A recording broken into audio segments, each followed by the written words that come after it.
John Trevor, then teaching Bible at Morris Harvey College in Charleston, West Virginia, had a different opinion when he learned the news some months later from Miller Burroughs at Yale. The news that the scrolls had been secretly sold to the Israelis was a bitter and disappointing pill, even after the American schools of Oriental research, having concluded the publication of the documents, broke off their official connections with Samuel. Trevor tirelessly traveled throughout the country trying to find appropriate buyers for the Archbishop's scrolls.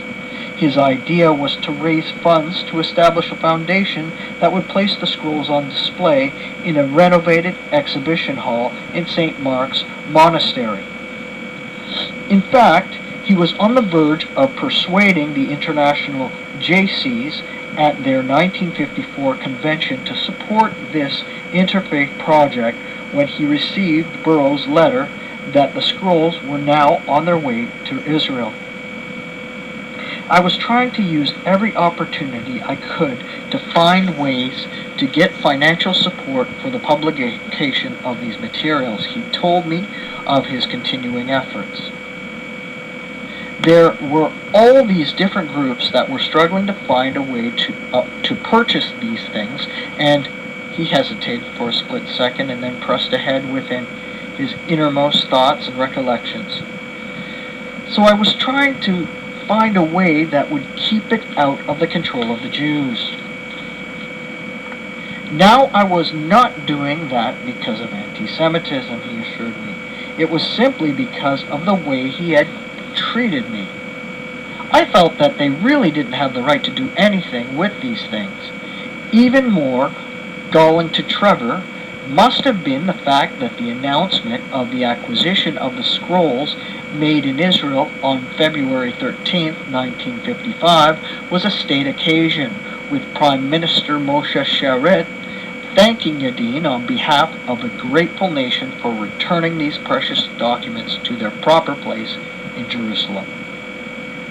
Almost immediately, an Israeli government commission was appointed to plan and construct a special exhibition hall attached to the National Library on the new Givat Ram campus at Hebrew University.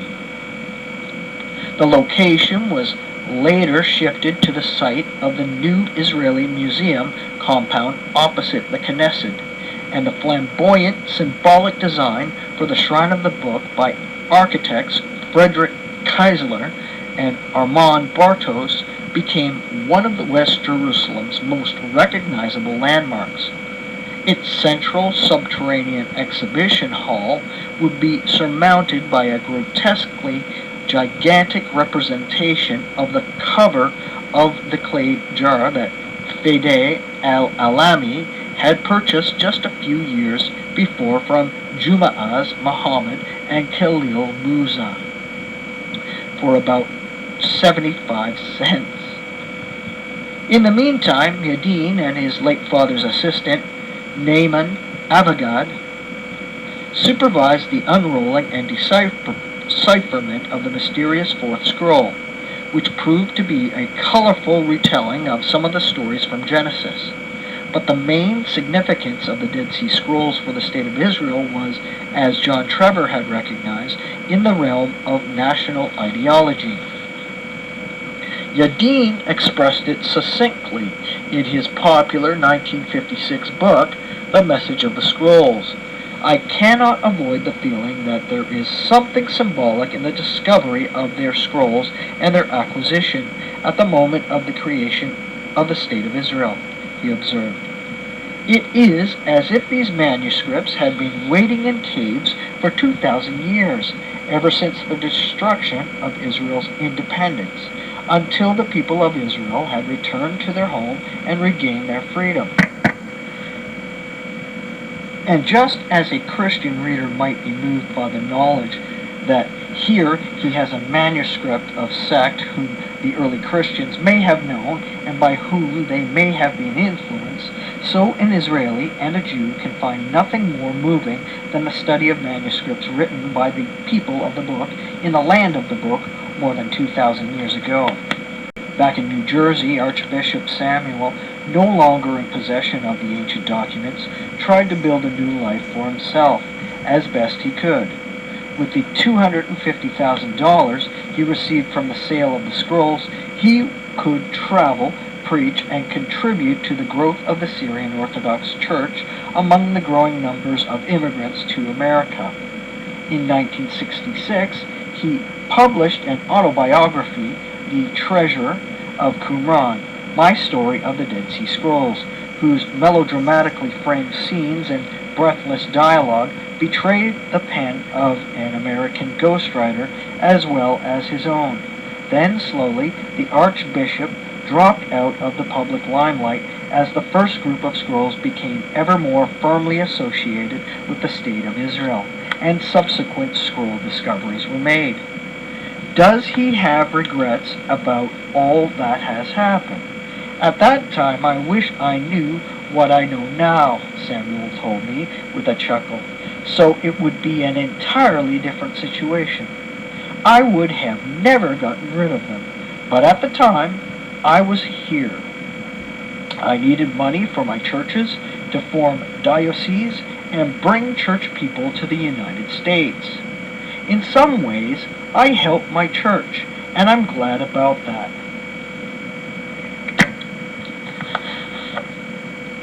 And there was an even larger significance that the Archbishop is not afraid of stressing. You see, I'm happy because God gave me a very special mission. He told me, with a broad, confident smile that was neither naive nor sentimental. He chose me to be the one to bring these scrolls to the world. So what exactly was the historical and religious significance of the 7 scrolls purchased from the Ta'amura by Archbishop Samuel and Professor Sukenik, published by the American Schools of Oriental Research in 1950 and 1951, and brought back to Israel in 1954 through the efforts of General Gadin? So far as I have been describing the struggle to possess them as if they had an obvious value that could be easily appraised and given a fair market price, like ancient gold, jewelry, coins, or statuary.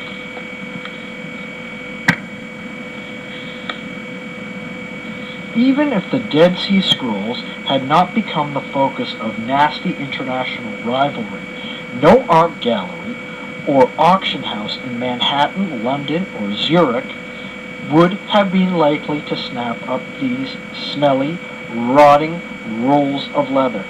For these are antiquities whose appreciation requires far more than the connoisseurship of even the most discriminating collector or curator of ancient art. On some of them, to be sure, the Hebrew calligraphy is clear and artful, but it still falls far short of the elaborate, masterful hands of the far better preserved, illuminated Hebrew manuscripts of medieval times. There is, of course, the scroll's importance for biblical studies, though that is naturally a matter more of concern to religious historians and churchgoers than to lovers of beautiful antiquities. Before the discovery of the scrolls, the next oldest biblical manuscript known to scholars was almost a millennium younger.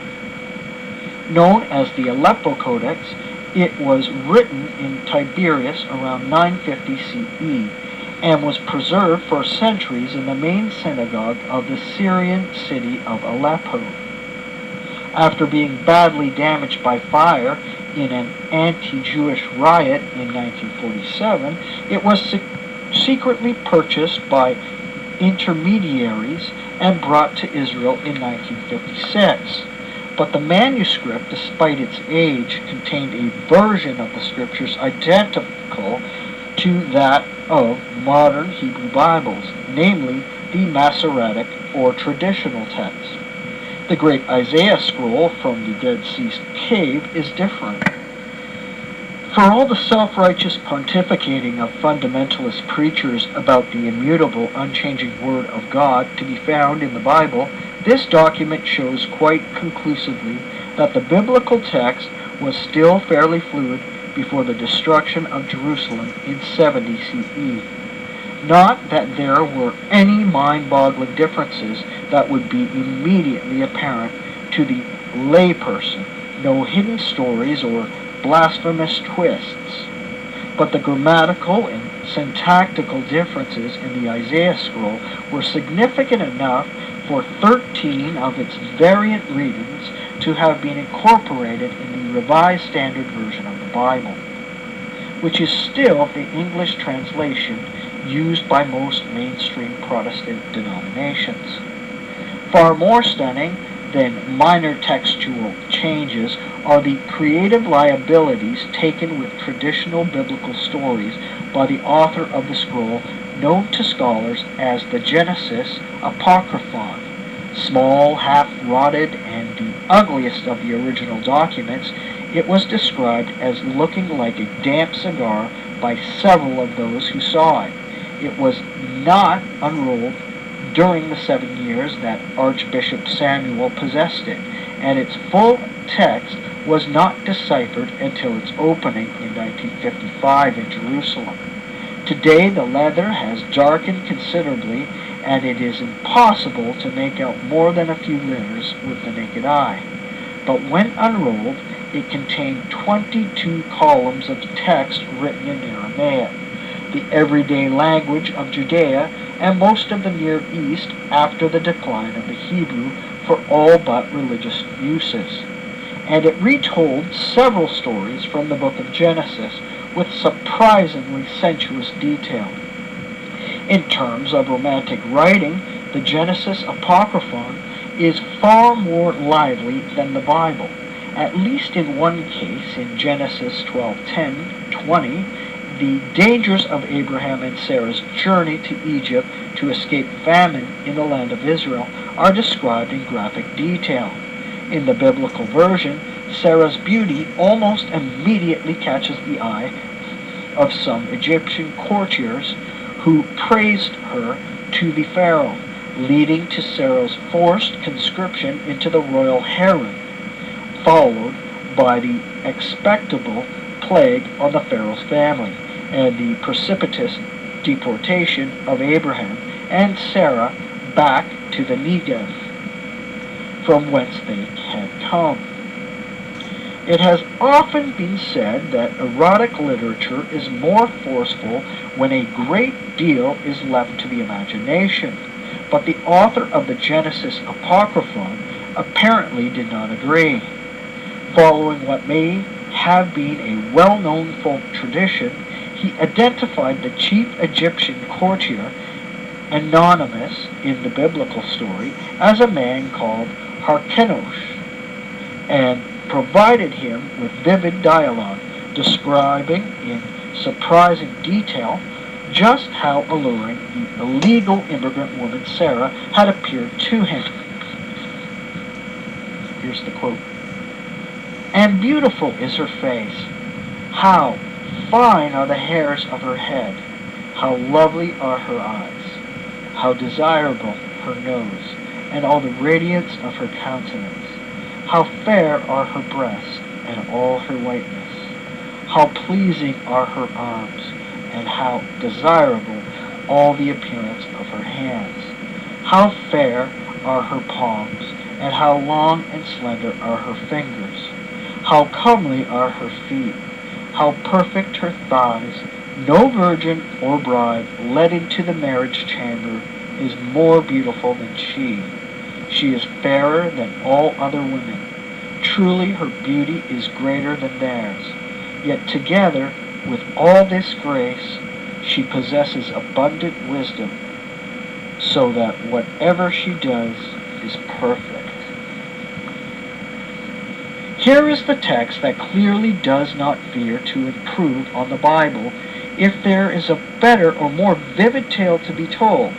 Scholars have long been struck by the freedom with which the scrolls often expound and elaborate on the scriptures as if the authors were convinced that they were still the recipients of direct inspiration from God.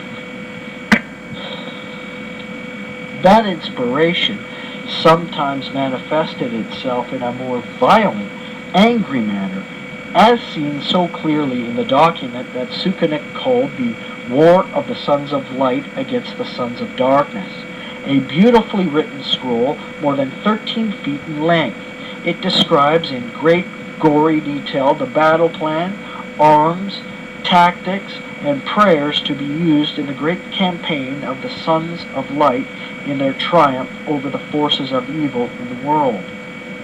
The war itself would last 50 years. The scroll related with 6 years of preparation, 29 years of campaigns against various nations, and every 7th year devoted to rest. The Sons of Light, marching to fulfill God's plan for the universe, would be led at first by figures called the High Priest and the Prince of the congregation, and at the crucial moment they would give way to the leadership of no one less than the Archangel Michael. Another of the first group of scrolls also foretold the imminent extermination of the wicked. Sukenik gave it the misleading serene name, the Thanksgiving Hymns. It has nothing to do with pious pilgrims, their hands clasped in silent, humble worship, but contains a series of rage-filled condemnations against the wicked and an assurance of their destruction at the end of times. The scroll retrieved on the second visit to the cave by Shaya and Khalil Musa was found crumpled and decaying, with additional fragments scattered nearby on the cave floor. It was apparently already worn and damaged when it was hidden, thus leading Sukenik to believe that the cave was a Geniza, a place of disposal for sacred texts. Whether or not this is correct, this scroll was, in its original form, large and impressive, nearly 2 feet in height and more than 20 feet long. Written in biblical Hebrew, it consists of psalm-like poems that speak of the power of God and the completeness of His creation, even down to the preordination of every event of human history. The writer, whose voice serves as the narrator, expresses his gratitude to God for having permitted him to glimpse the details of the divinely preordained plan. Because of that revelation, he has the power to persevere and be righteous and to gather faithful followers around him, despite the rampant iniquity of the times. In fact, God has steeled the writer in his struggles with the congregation of Belial, who had forced him into exile. God has also protected him from the traitors within his own community. The personal tone of this document and the autobiographical details it seemed to reveal about the author led Sukenik to make a direct connection with a figure known from another ancient work in quite a different context.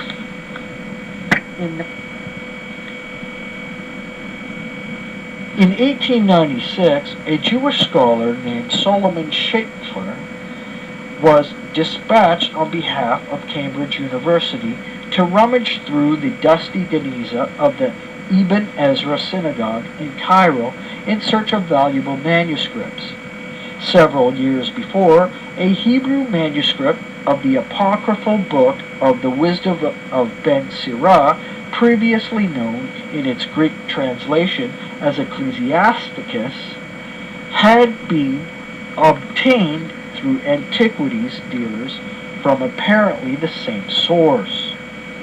The find of the Hebrew original of the work had caused a scholarly sensation, and with a letter of introduction from the chief rabbi of England to Cairo's grand rabbi, Schechter was permitted to spend several weeks selecting and removing documents from the stuffy, dusty, dark chamber in the synagogue's upper story. That was filled with decaying paper and parchment and infested with insects. Schechter's hall was 30 bulging bags of ancient manuscripts. He had consciously decided to ignore all printed material that contained about 140,000 pages, fragments, or handwritten notes. When brought back to Cambridge and studied more intensively, the collection provided important evidence of the life of the medieval Jewish community of Egypt, valuable information on trade and political history, and a number of previously unknown religious texts. The material was primarily medieval, but Schechter noted one particular text with interest that seemed to provide connections with a much earlier historical period.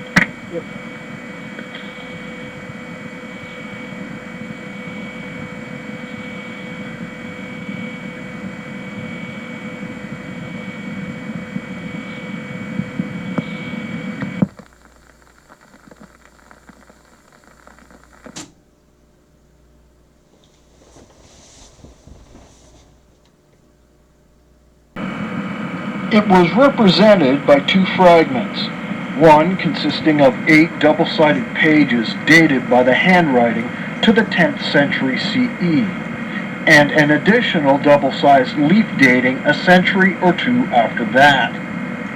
The work apparently embodied the teachings of an extinct Jewish sect that existed while the temple in Jerusalem was still standing and was led, at least for a short time, by the saintly, priestly figure identified only as the teacher of righteousness. The precise dates for the founding of the sect was uncertain, although the text said that it took place 390 years after the conquest of Jerusalem by the Babylonians, and would therefore place it at 196 BCE. Such chronological figures were known to be highly unreliable and might be more symbolic than literal. Whenever the events occurred, however, religious differences between the sect and the rest of the nation led them to go into exile in the land of Damascus, under the leadership of the teacher of righteousness, where they established a new covenant. The teacher was seen by his followers as a messianic figure who received direct revelations from God, yet he was apparently killed at the hands of his enemies and was expected to rise again at the end of times.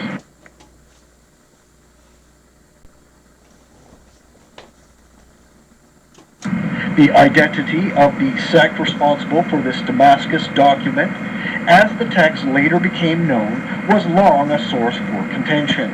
The group called itself the Sons of Zadok, but the theories of its true identity varied widely from Sadducees to Jewish Christians to Samaritans to anti-Roman rebels.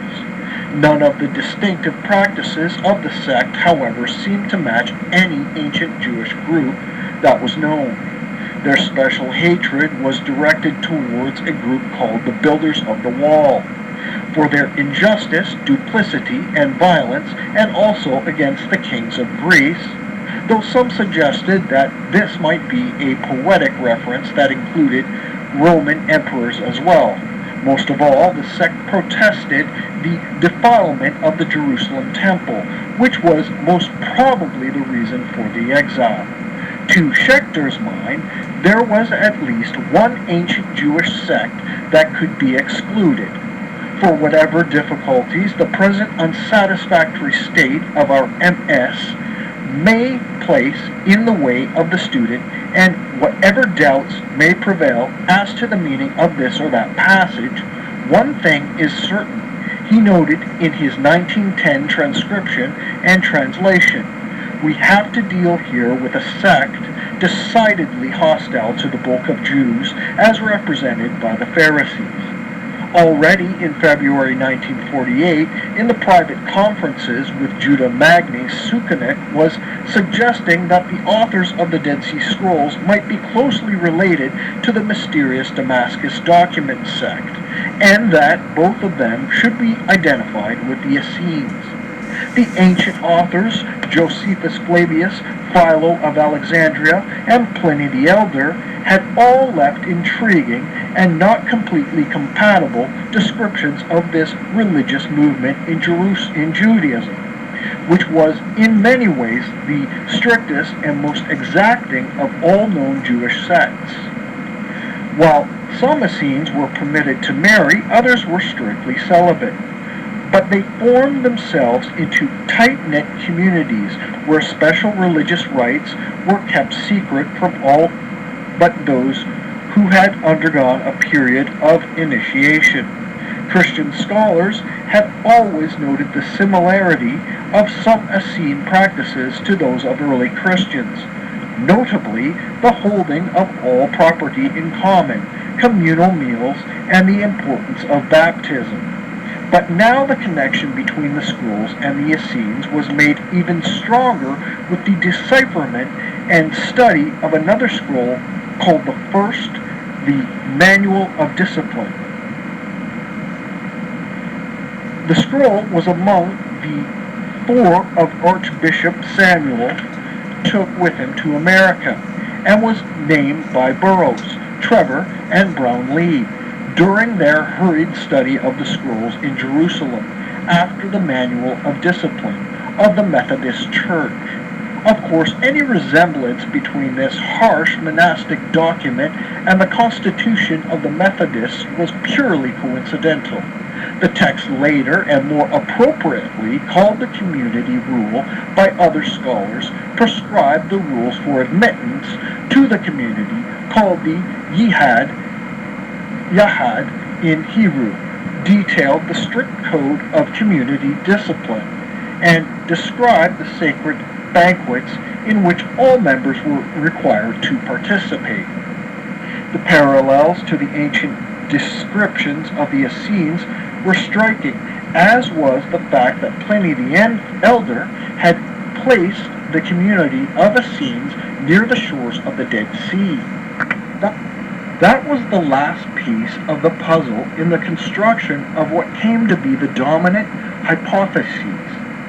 And it is amazing how over the last 40 years, most of the scholars who dealt with the scrolls came to nearly identical conclusions about the identification of the authors, the Essenes, and the date of the founding of the sect and the appearance of the teacher of righteousness in the 2nd century BCE. By the agreement of virtually all scholars, the scroll known as the Habakkuk Commentary contains the most important evidence for reconstructing the story of the Dead Sea sect, and for determining the religious significance of the scrolls. On display today in its humidity-controlled and light-shielded case in the shrine of the book, it certainly is not much for the layman to look at. Its opening column is split down the middle, and its bottom edge is scalloped from decay and deterioration. Even when it was complete and in good condition, it was not particularly impressive. Never more than 7 inches wide and only about 5 feet long. On paleographical grounds, it is dated to the late 1st century CE, not long before the Greek revolt against Rome and the deposit of the scrolls in the cave. And that creates a serious problem, because from the time of the initial interpretation of the Damascus document in the early years of the 20th century, most scholars have placed the origin of the sect and the life of the teacher of righteousness in the 2nd century BCE, around the time of the Maccabean Wars. First, some background about the book of Habakkuk, because it was so obviously important to the Dead Sea sect. The literary form is that of a dialogue between the prophet and God that ostensibly takes place in Judea, just before the Babylonian conquest, around 600 BCE.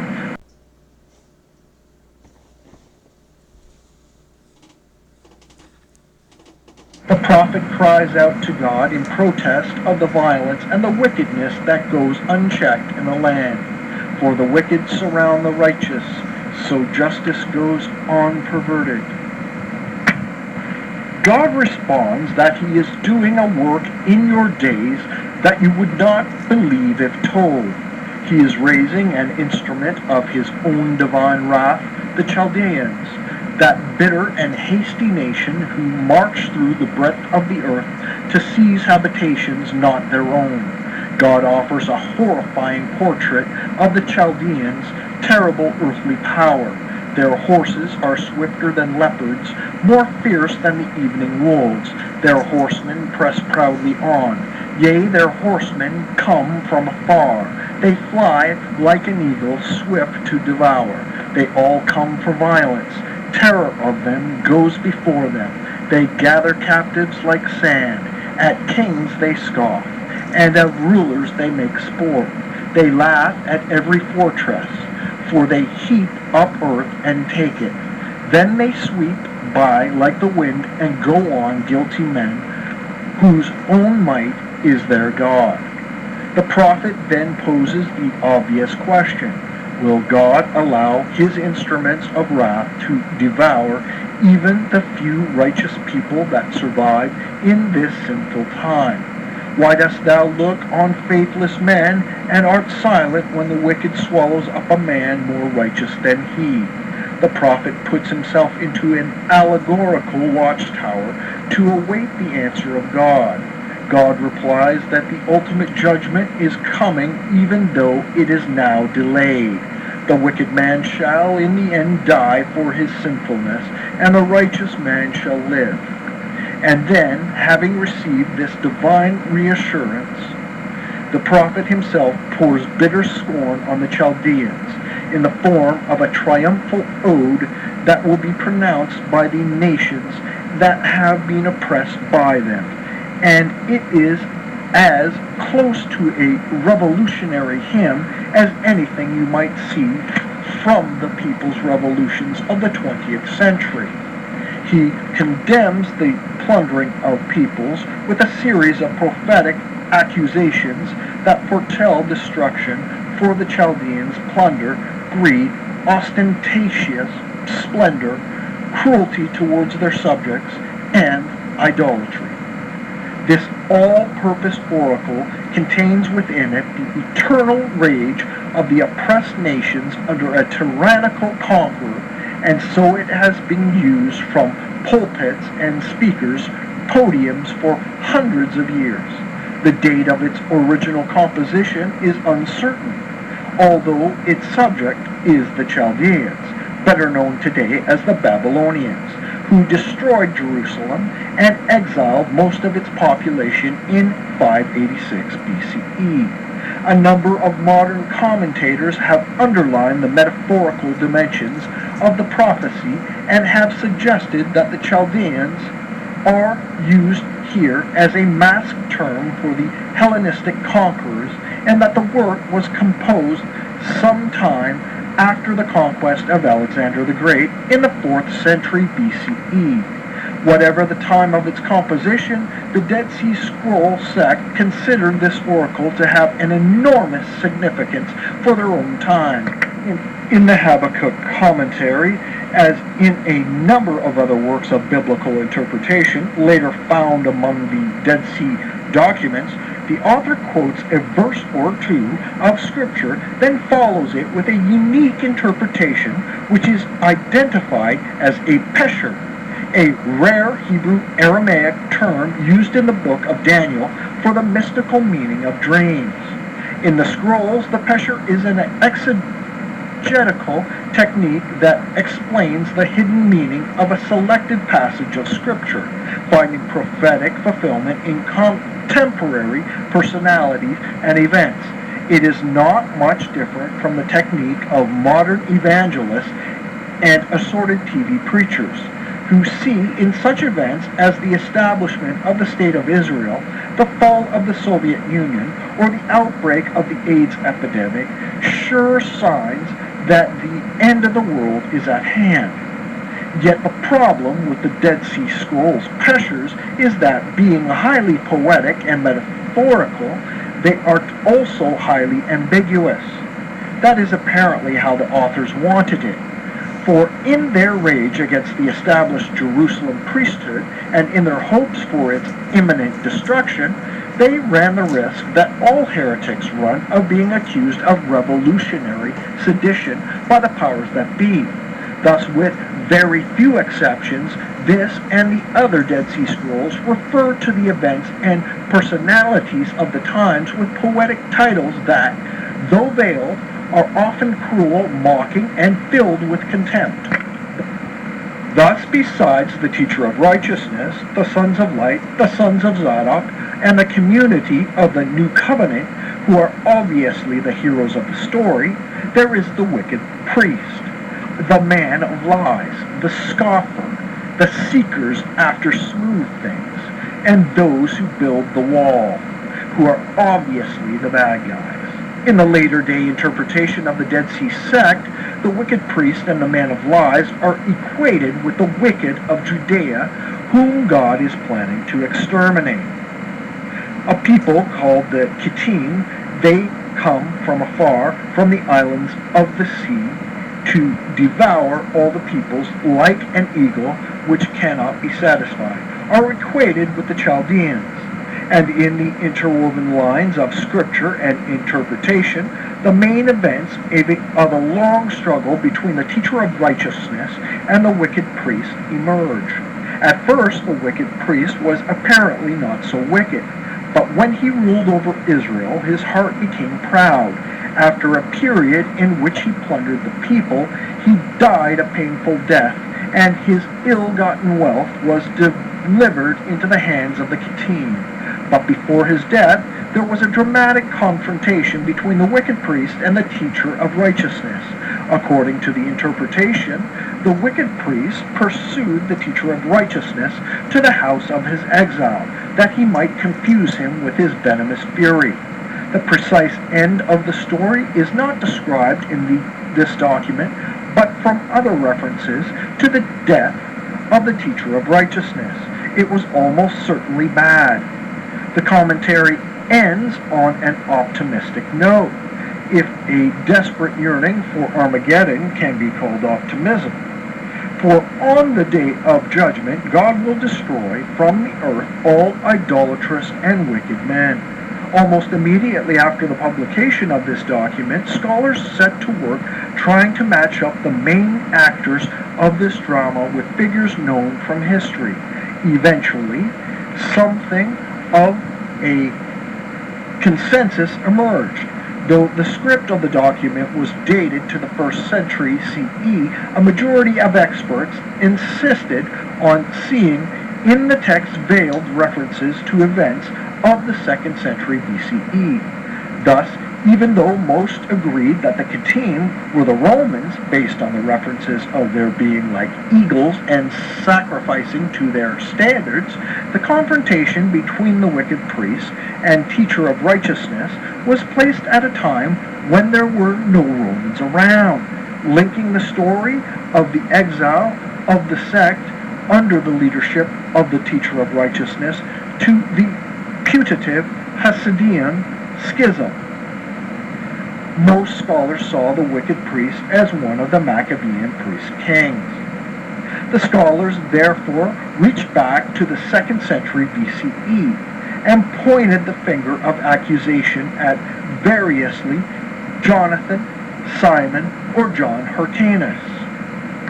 Indeed, what is so strange in this consensus scroll interpretation is that it leaves the events of the 1st century CE with their wicked priests, would-be messiahs, rampaging Roman armies, and the destruction of Jerusalem utterly uncommented on. Nearly all agreed that the sect that wrote the scrolls remained in the wilderness until the arrival of Vespasian's search and destroy mission in the Jordan Valley in the spring of 68 CE, which is in the time when most agreed that the scrolls were deposited in the caves.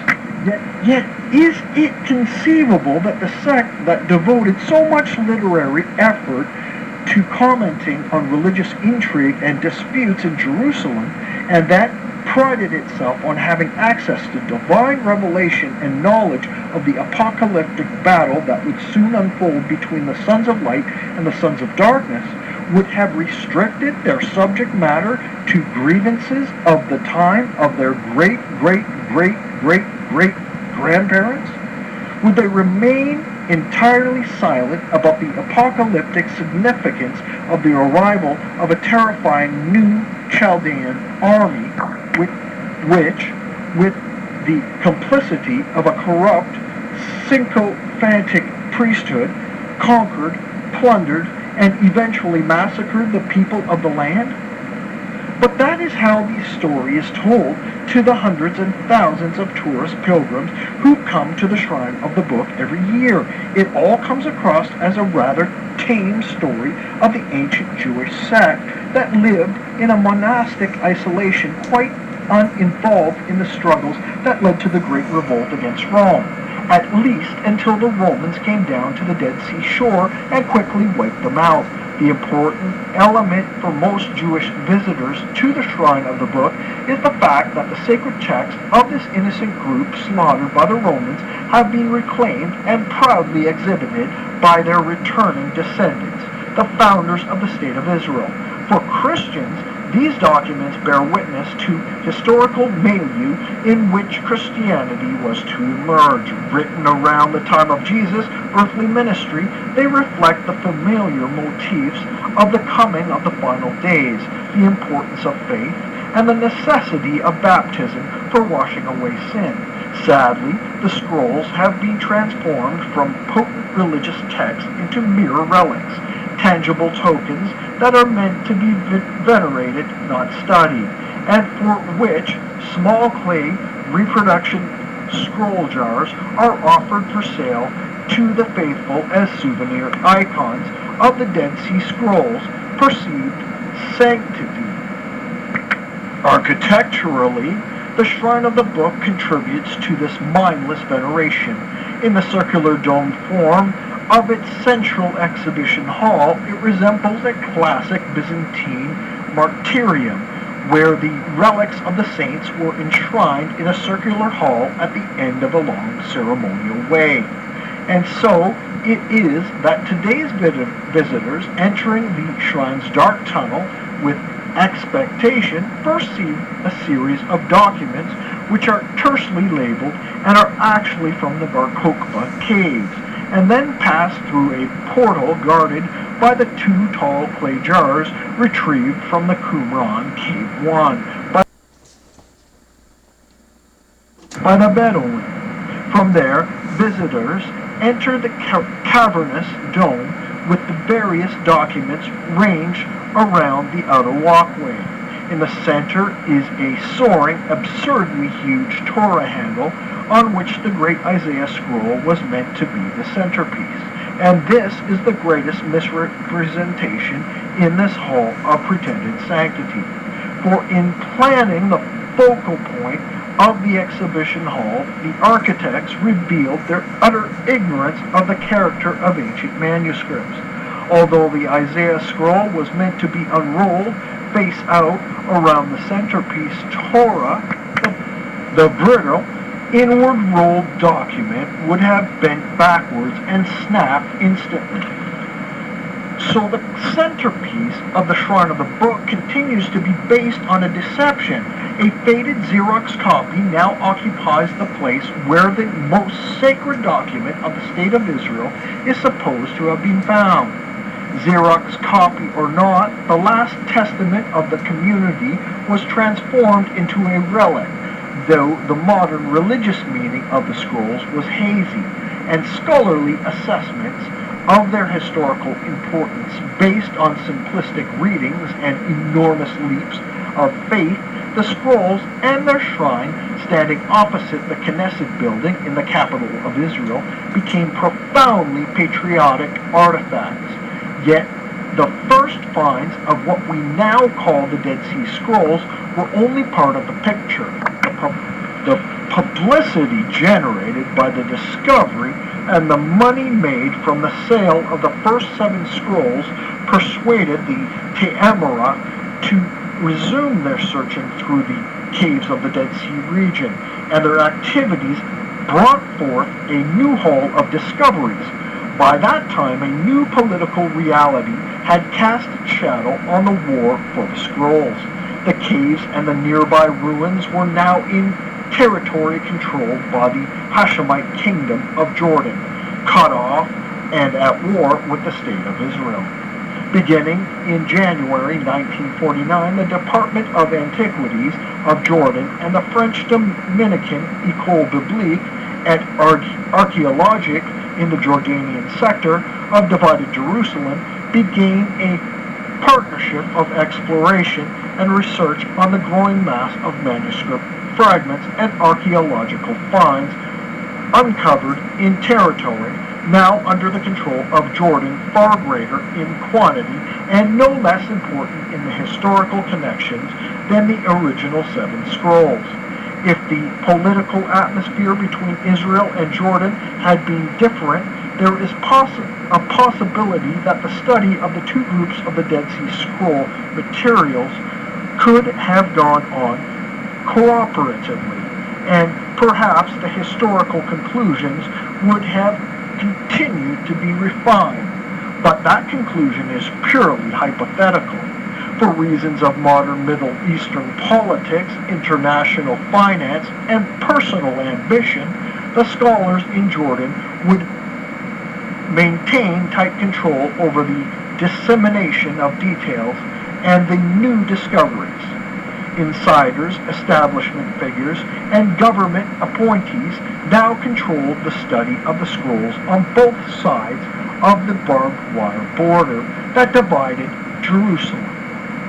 And despite the wealth of material soon to be uncovered in the other caves of the Qumran area, the natural conservatism of the Dead Sea Scroll scholars and the durability of the dominant Essene hypotheses would continue for many years to mask the revolutionary message of the scrolls. Chapter 3. The Inner Circle.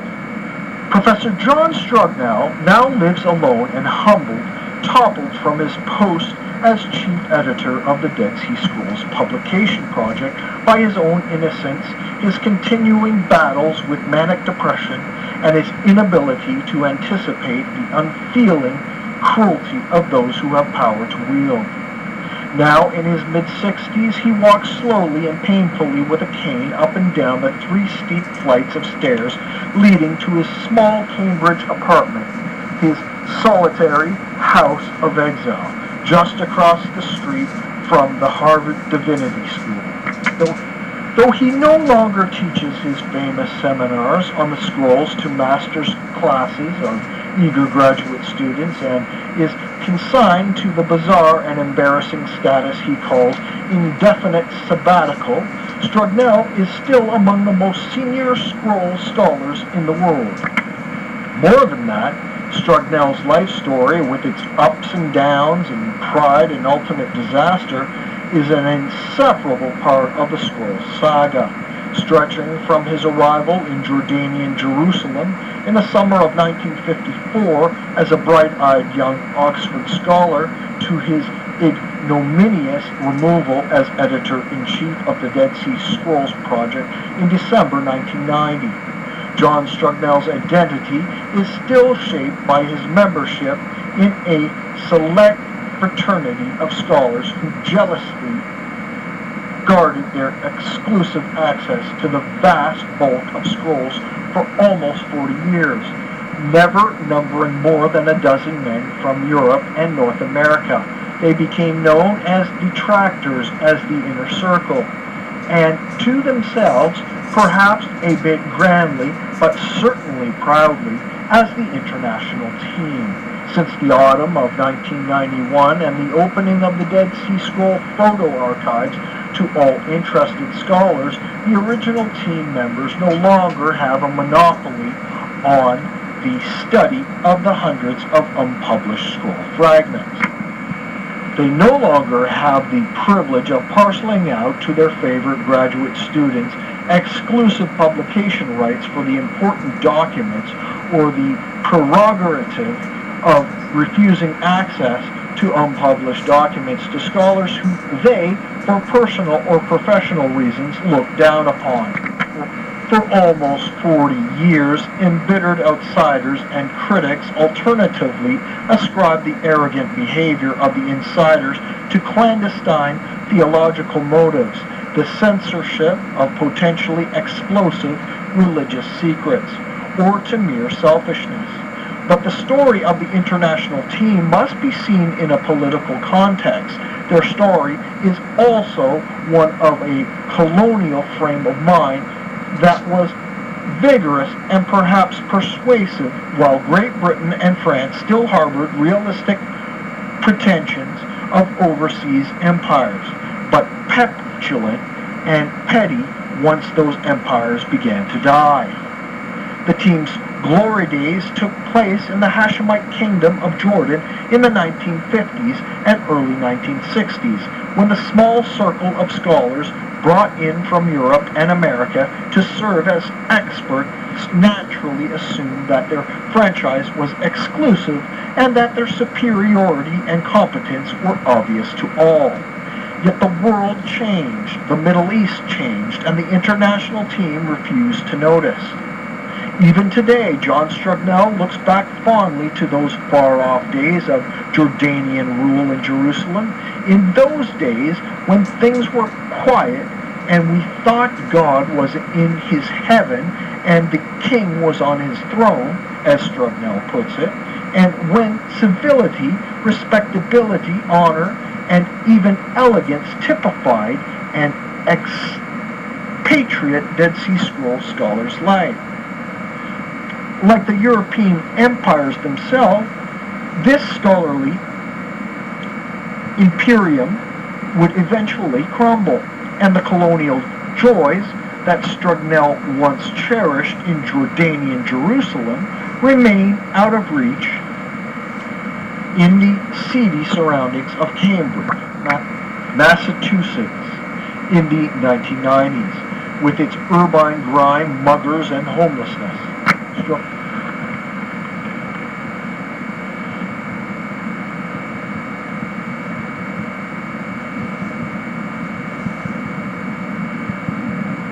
Strugnell is now forced to find self-justification in a kind of lonely nostalgia, while he readily condemns the selfishness of other scholars and the hidden political agendas of Israeli officialdom. He jokingly shrugs off all those inevitable vices as they were practiced in the close vicinity of the Hashemite court. Before I got to know Strugnell, I would have joined most others in ascribing this mindset to an animus against Israel, understandable perhaps from his long experience in Jordan, and dismissible perhaps as just another one of those familiar, empty litanies of allegiance that Western scholars often feel compelled to recite in all the nations of the modern Middle East. But I eventually found Strugnell's perspective both honest and unembarrassed. When he shared it with me through a haze of cigarette smoke, historical erudition, and witty self-deprecation, it made sense naturally and innocently. I had feared confronting Strugnell for months before I made the first contact. From the time of his now infamous interview in the Israeli daily Haaretz in November 1990, in which he proudly identified himself as an anti-Judaist, expounded on the theological reasons why all Jews should convert to Christianity, and expressed his disapproval of Zionism as having been based on a lie. Strugnell had been made by the press into a larger-than-life boogeyman for anyone who had even a passing interest in the scrolls. No less intimidating to me were the stories of his drinking and his manic depression, which forced him into hospitalization in those dizzying final days of 1990. When the first real break in the power of the Inner Circle international team was made, Strugnell seemed from a distance to be a very dangerous character, with his air of Oxford superiority and publicly expressed attitude that his opponents and rivals were merely fleas, morons, or incompetents who had not the decency to leave to the true Qumran scholars the very serious and exacting work of deciphering the Dead Sea Scrolls. How would he react to me, a Jew, a prober, and interviewer without a proper scholarly pedigree?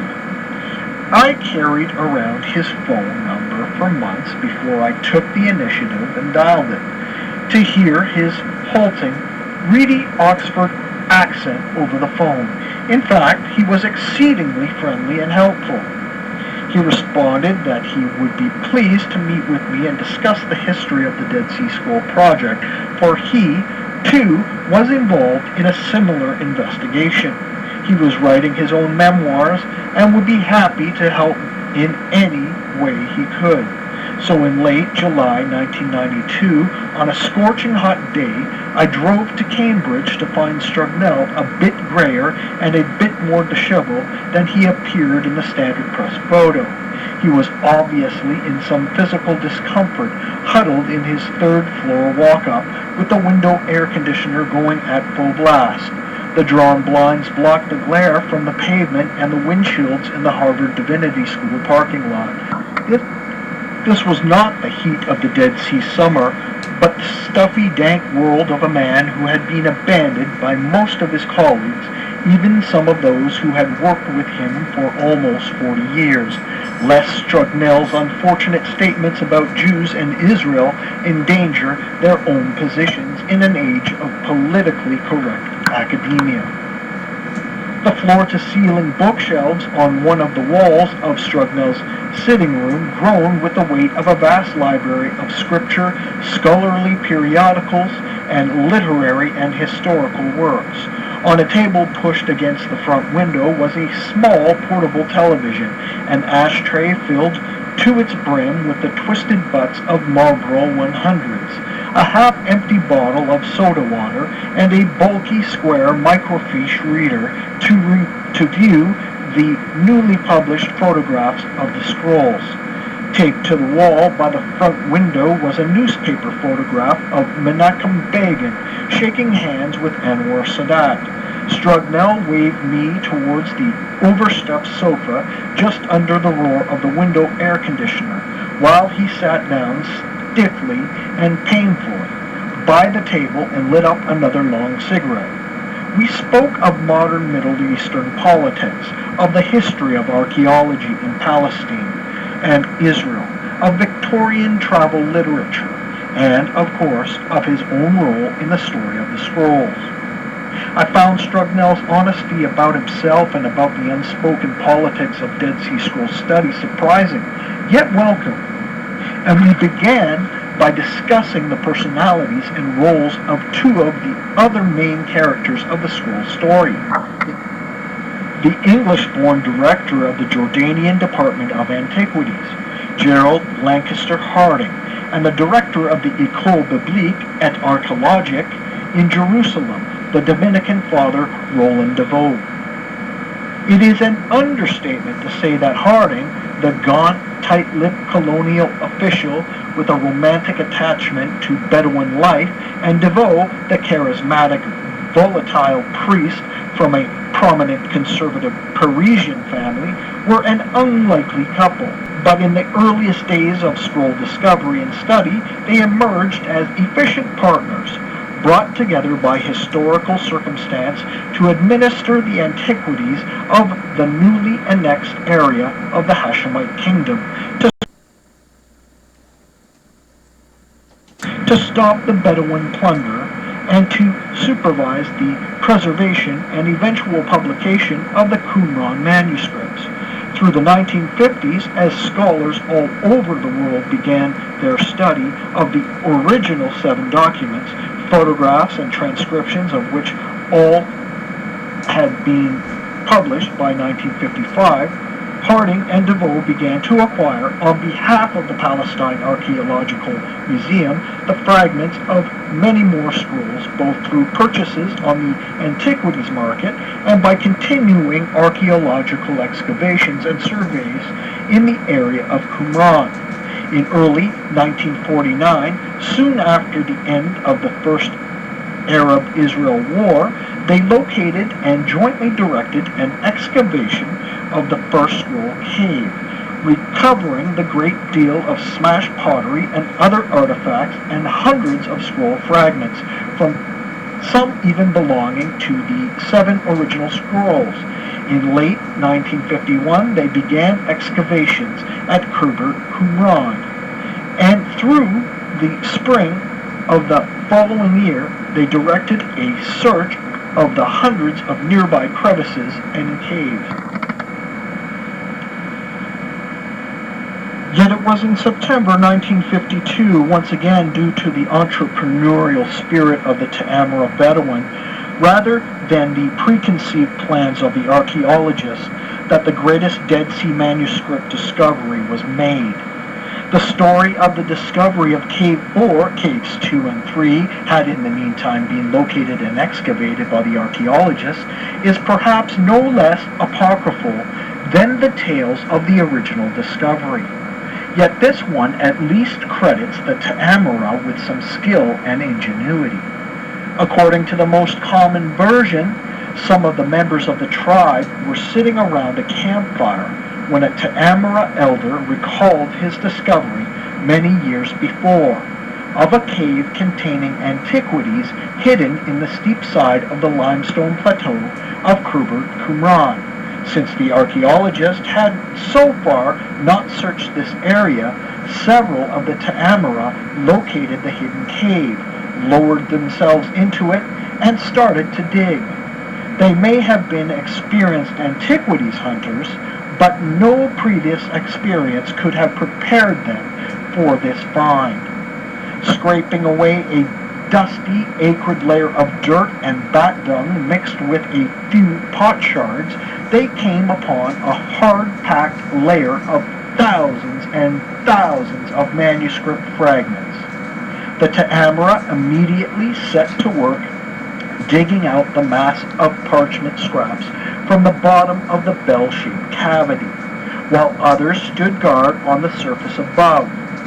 Their good fortune was beyond all expectations, and this time, when they brought the first boxes of inscribed fragments to Jerusalem, they were not greeted with the skepticism and disdain that Ahmad, Muhammad, and Khalil Musa faced when they tried to find buyers for the first group of scrolls.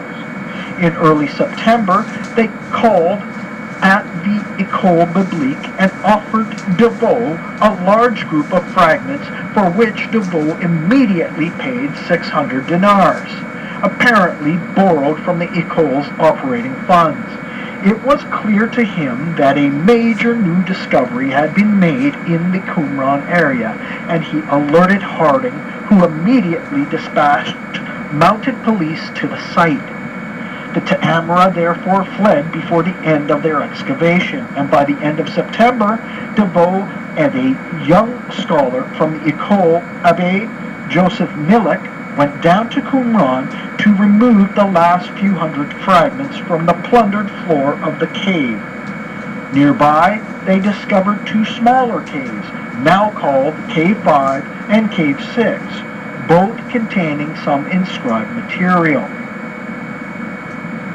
With most of the fragments from Cave still in the hands of the Ta'amura, Lancaster Harding was determined to continue his policy of official purchase.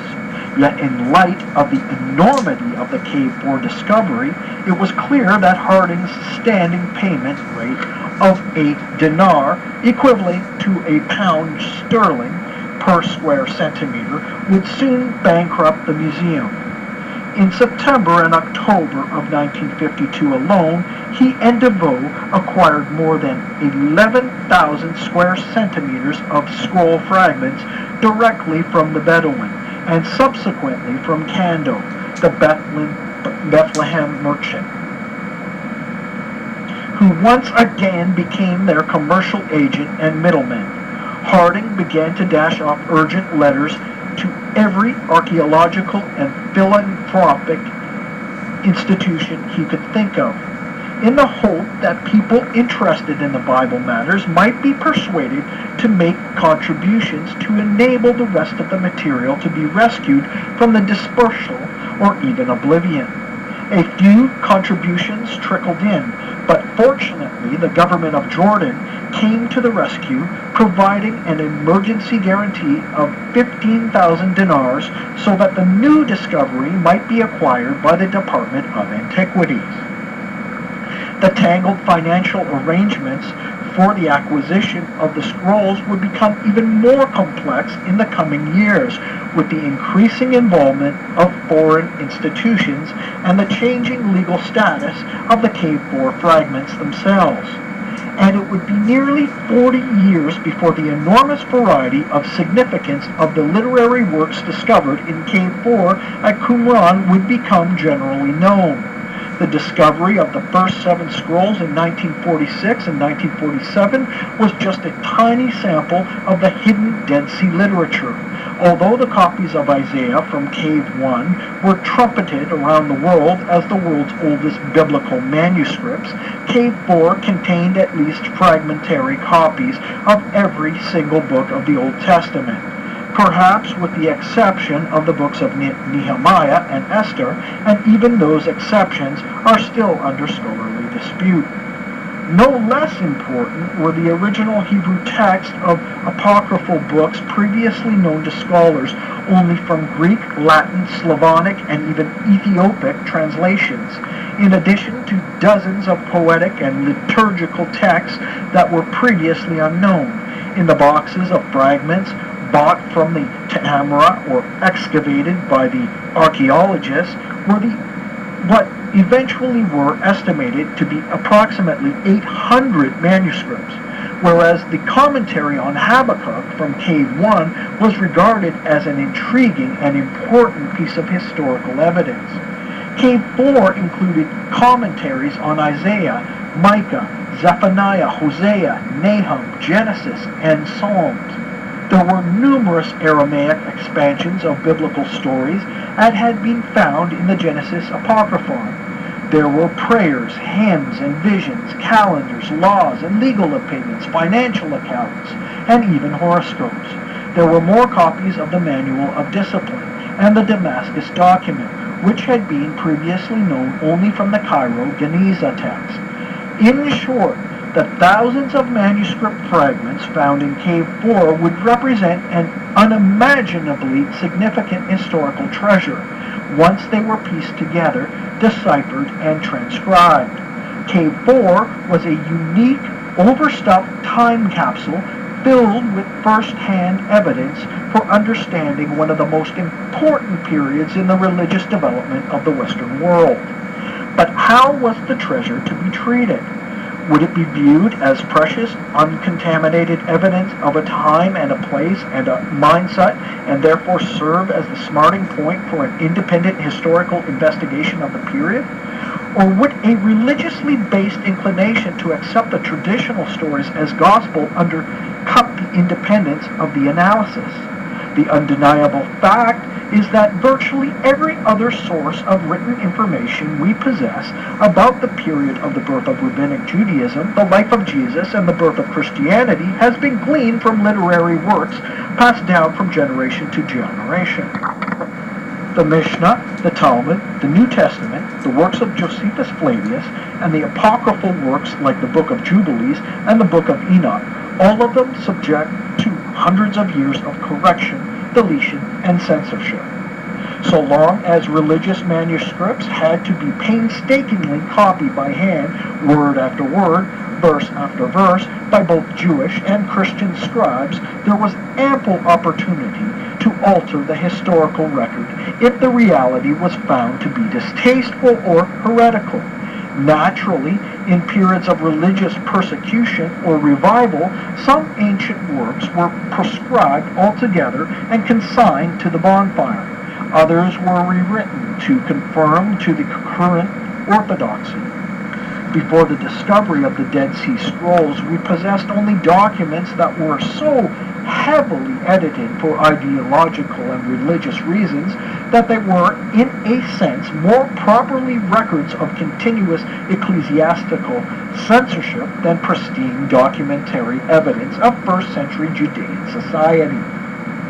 That is not to say there was no truth to be found in the New Testament stories, in the references in rabbinic literature to the personalities, customs, and events in Judea before the destruction of the temple, or in the elaborate accounts of Josephus Flavius, whose physical descriptions of Jerusalem, Masada, and other Judean and Galilean landmarks have proved uncannily accurate by recent archaeology. It is rather that the larger historical context of all these sources is open to question. The gospel writers were clearly not journalists or dispassionate observers, but committed adherents of the faith in the salvation offered by Jesus Christ, Son of God and resurrected Messiah. They and the generations of Christian copyists and commentators that came after them had no interest in diluting the proselytization power of the Gospels with inflammatory political details. Likewise, the rabbis sought to demonstrate that the triumph of Pharisaic Judaism was the natural and inevitable culmination of a Judaism that had already existed before the destruction of the temple. The scattered details of other sects, beliefs, and legal opinions are rarely framed in a complimentary light, and such was the case with the writings of Josephus Flavius, written originally to flatter and justify the actions of his Roman patrons, to whom he defected during the course of the Jewish revolt against Rome. Could the hundreds of documents from Qumran Cave 4, then placed along the other Dead Sea discoveries, offer a radically different version of familiar events? Could they reveal the beliefs, hopes, and expectations of Judean groups who did not survive the brutal Roman suppression? Could they place Christianity and Pharisaic Judaism in a completely different light? It would take years of study and scholarly discussion before coherent answers could be given to any of those questions. The challenge would prove to be more than a technical one. The growing body of recovered Dead Sea manuscripts could offer a glimpse at the forgotten, suppressed, and otherwise unknown beliefs of dispossessed, radicalized, and rage-filled Jews who were convinced that the end of times had actually begun. The scrolls could offer new understandings of the ancient Jewish concept of the Messiah and of the relationship of the kingdom of God to the Empire of Rome. In 1952, a wide range of interpretive possibilities was still open to the use of the Dead Sea Scrolls to challenge tradition, to serve as eloquent evidence of a quite different religious reality. There is no question that the original team of scholars handled the literal transcription and grammatical analysis of the Dead Sea Scrolls with consummate skill, yet there was always something missing. Unfortunately, even tragically, the wider historical meaning and powerful message expressed in the Dead Sea Scrolls was suppressed for decades, not necessarily by any conscious conspiracy, but by a combination of scholarly nearsightedness, personal possessiveness, and intellectual arrogance. Today, when you skim through the yellowed pages of Père Devaux's frequent reports of work in progress published in the Revue Biblique in the early 1950s and leaf through the large, heavy volumes of Oxford University Press's Discoveries in the Judean Desert of Jordan, you have to admire the amount and quantity of work that Harding and Devaux managed to accomplish with the resources that were admittedly sparse. In the aftermath of the 1948 war, Jordan experienced a severe economic downturn and continuing political instability. Antiquities were not high on the list of Jordanian national priorities. In 1952, the permanent staff of the Palestine Archaeological Museum consisted of an administrator, a few watchmen, a restorer, and a photographer. As a result of this shortage of manpower, Pierre Deveau was, as president of the museum trustees, had enlisted the aid of two young clergymen scholars from the faculty of the École Biblique, Father Joseph Millik from Poland and Father Dominic Barthélemy from Switzerland. By the time the finds from Cave 4 began to arrive at the museum, Millik and Barthélemy already had their hands full cleaning, sorting, mounting, transcribing, and translating the few hundred fragments recovered from Cave 1, 2, and 3. But now, instead of a few hundred fragments, scroll material was coming in every day by the fistful, by the boxful, big pieces, tiny pieces, pieces of ripped and folded scrolls. Sensing the enormity of the discovery and the challenge of both acquiring and processing it, Harding dashed off letters to all the archaeological colleagues he could think of in Europe and America, hoping to raise funds for the purchase of all the fragments in the hands of the Bedouin and for the proper study and publication of the ancient documents as well. Conferring with Deveau, he began to search for qualified scholars who would be willing to come to Jordan for an extended period of work at the Palestine Archaeological Museum to help clean, piece together, and publish the thousands of fragmentary ancient Hebrew and Aramaic scrolls.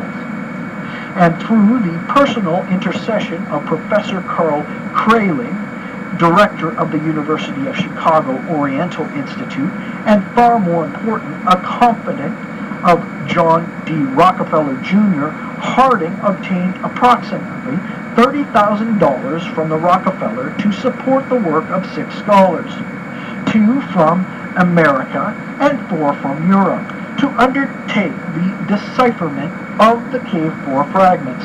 By the fall of 1953, the work was in full swing. At this point in the historical record, John Strugnell began his own story.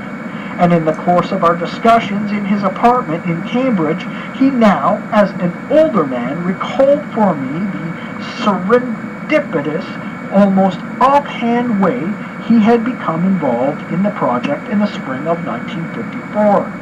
He was at that time a 24-year-old graduate student at Oxford, one of the small circle of protégés of the world-renowned Old Testament scholar Godfrey Driver.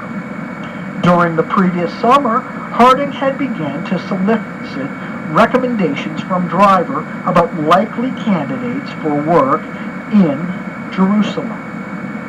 And at the time, Driver had given Harding the name of another of his students, a cocky young biblical scholar named John Marco Allegro, to join the international team.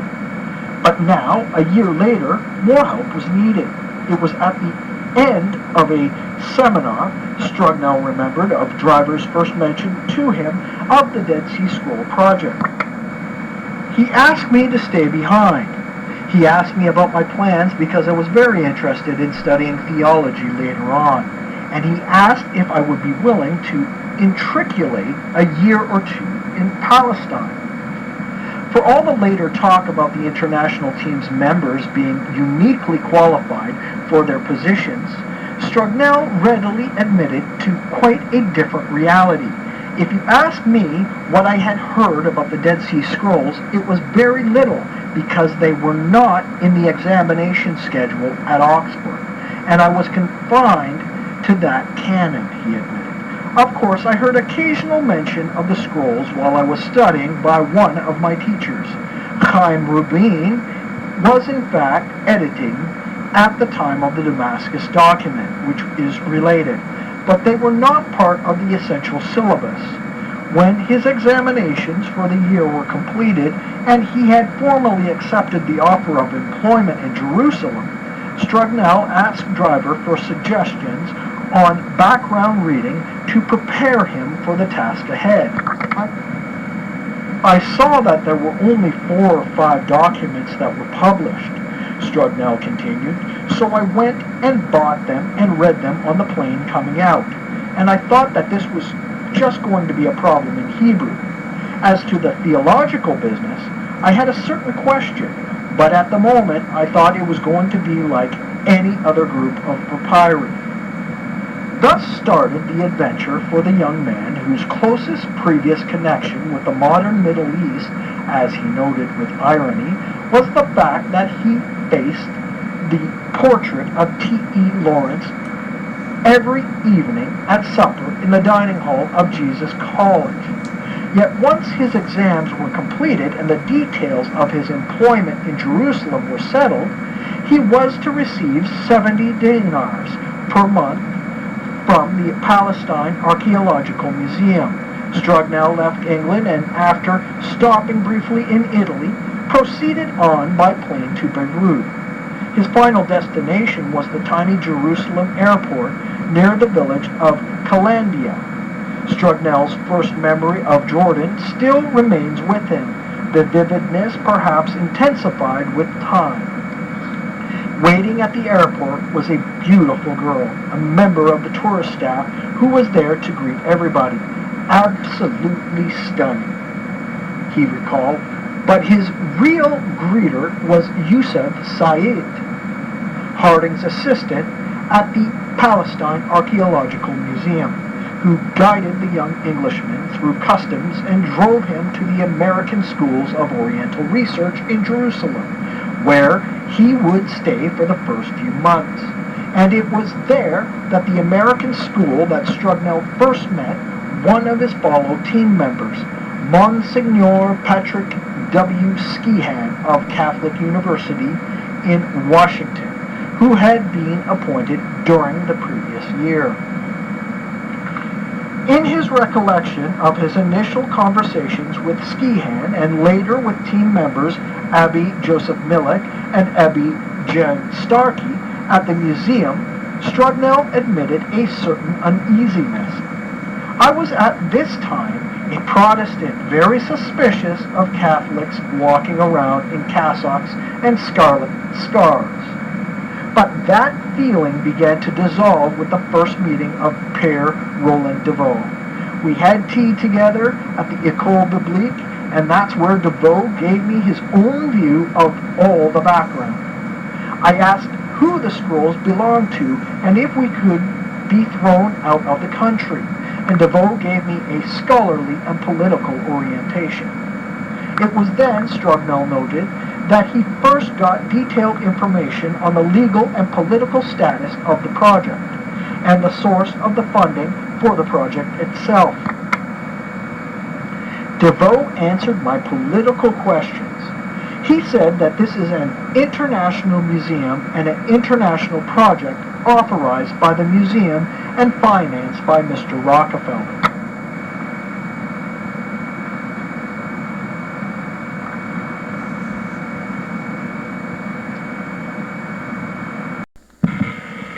Strugnell then recalled asking more pointed political questions about the team's position in Jordan, to which DeVoe replied that practically speaking their position was strong, but of course it was possible that political mania could come over us, but I have usually found that it is short-lived. He had a personality that grabbed you, Strugnell recalled, of DeVoe at this and subsequent meetings. And that is an opinion I find to be shared by everyone who met him. With his white Dominican habit, unruly gray beard, horn-rimmed glasses, and animated manner of a born raconteur, DeVoe was an unforgettable character. Most important, he was a natural organizer and leader. He incorporated me into his team, Strugnell noted with obvious admiration. If he told me to do something, I would have done it without question. All along, I had regarded these people as members of an erroneous religion but great scholars. There were long discussions with them over matters of religion that prepared the ground for my ultimately becoming Catholic, I suppose. Harding proved to be another model. I met Harding about 4 days later. He remembered noting that as director of an antiquities, Harding's main office was in Amman, and he used to come to Jerusalem for the scroll business and the museum business about once a week. The contrast with DeVoe could hardly have been sharper. He was a very different kind of man, Strugnell noted. A windswept man, no fat on him at all. He was full of culture.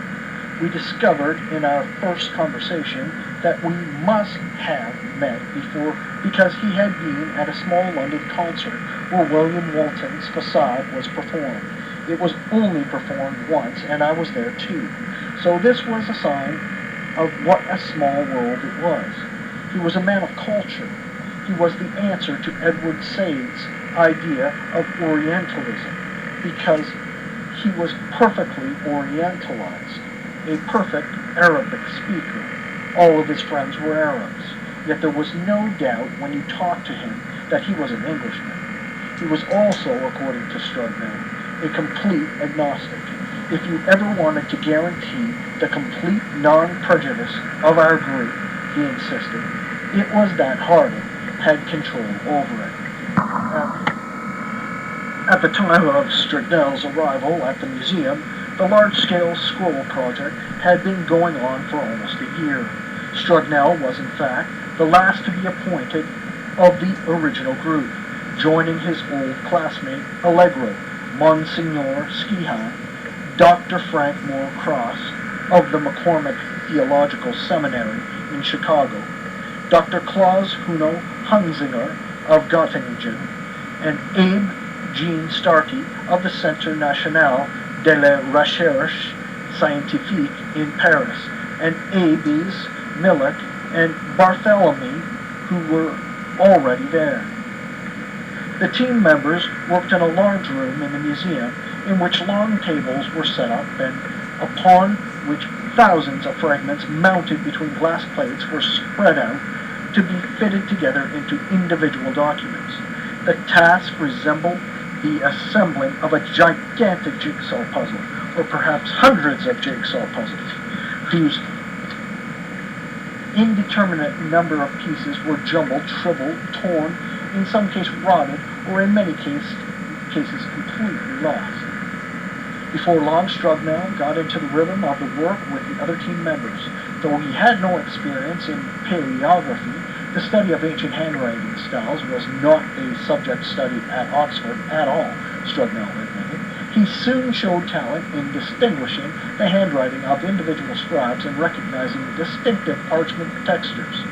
So he could join the others in walking up and down the long table, scanning the thousands of unidentified fragments, finding new joins for the text that had been assigned to him. Once the team members began to assemble individual documents from the massive fragments, the wide range of the literary genres became clear. Quite close to the received Hebrew text of the Bible, the Habakkuk commentary, a metaphorical interpretation of the biblical oracles, the Genesis Apocryphon, an Aramaic expansion of the stories of the book of Genesis, and the Manual of Discipline, the War Scroll, and the Thanksgiving hymns, all unknown Hebrew works that were presumably written by members of the Qumran sect. K4 yielded examples of all these types in great quantity, and this enormous quantity soon gave rise to an informal division of labor. The two Americans on the team, Frank Cross and Patrick Skihan, took the biblical text. Allegro took the biblical commentaries and related documents. Starkey took all the documents in Aramaic, and Millik took the apocryphal Hebrew text and works that were hitherto unknown. Millik, having more than his share of material, set aside certain groups of material for Strugnell to work on when he arrived in the summer of 1954. Among them was the long legal text that would later become famous as 4QMMT and would become the centerpiece of the eventual struggle for control of the scrolls.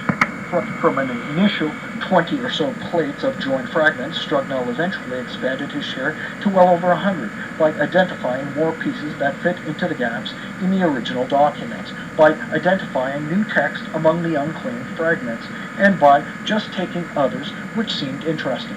in terms of manuscript fragments, Strugnell laughed at the overt colonial reference. It is like the Europeans dividing up Africa. The work in the scrollery was interesting, and Strugnell slowly developed a love for the slow pace of life in Jordanian Jerusalem.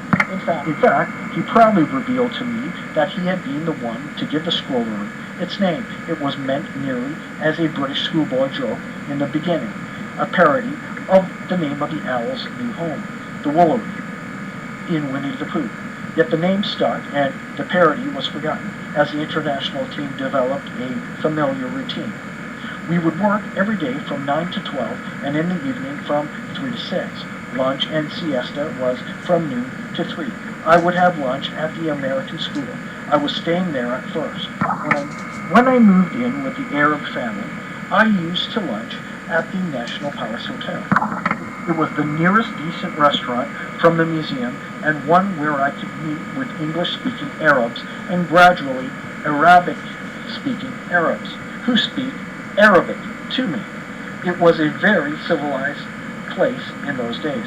If you ordered a bottle of wine and only drank half of it, they would put it in the refrigerator for the next time. During my first conversations with Strugnell, I couldn't resist posing an intentionally provocative question. Although the international team was meant to be non-denominational, all of the team members invited to Jordan were Christians, even though Strugnell had admitted there was no lack of Jewish students with Driver at Oxford. In fact, Strugnell recalled that about half of his classmates were Jews. And in looking over the scholarly publications in the first years of scroll research, it is clear that there was no lack of Jewish candidates for team membership had the leaders of the project really wanted to make it as international and ecumenical as they claimed. Strugnell recalled and sympathized with the overwhelming situation that faced DeVoe and Harding. They were confronted with the sudden responsibility of preserving one of the century's great archaeological discoveries in a delicate political climate. DeVoe was in Jerusalem as a foreign resident whose status and influence in Jordan was dependent on his political connections, and Harding was, after all, an official of the Jordanian government. His first priority was to purchase the thousands of fragments still in the hands of the Bedouin, and despite the restricted government budget, he had managed to persuade the Council of Ministers to place funds at his disposal for the acquisition of the bulk of the K4 scrolls. With regard to the recruitment of the team of scholars, the political realities of the Arab-Israeli conflict were so obvious they never had to be openly discussed. While doing research in Jerusalem, I had come across a letter in the files of the Department of Antiquities that illustrated the uncomfortable situation. In November 1952, Sir Thomas Kendrick of the British Museum had replied to an urgent appeal from Harding with a telling reference to a Jewish member of the British Museum who was skilled in the handling and decipherment of ancient Hebrew manuscripts. Sir Thomas wrote to Harding on November 8, 1952, that while the British Museum was ready and even anxious to purchase at least some of the manuscripts, the idea of sending an expert was unfortunately out of the question. Since the British Museum staff member best equipped to deal with the material was Jacob Levine, Sir Thomas unquestioningly assumed that even a short visit by him to Jordan would be impossible. Thus, Jews were dismissed out of hand from consideration. It was taken for granted that the Jordanian government would be hostile to the presence of Jewish scholars in East Jerusalem, while Jordan was at war with Israel.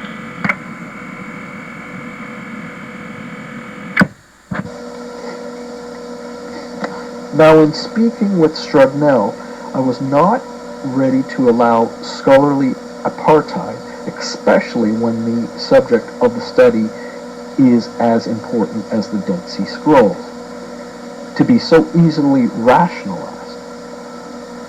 It might be just the wisdom of hindsight, but just as the dome of the Rock in Jerusalem was left in the custodianship of Muslim authorities after 1967, even if that relationship continues to be tense and based on an imbalance of power, there is something to be said for the right of Jewish scholars to have played some part in the study of the vast library of scrolls found in Qumran K4.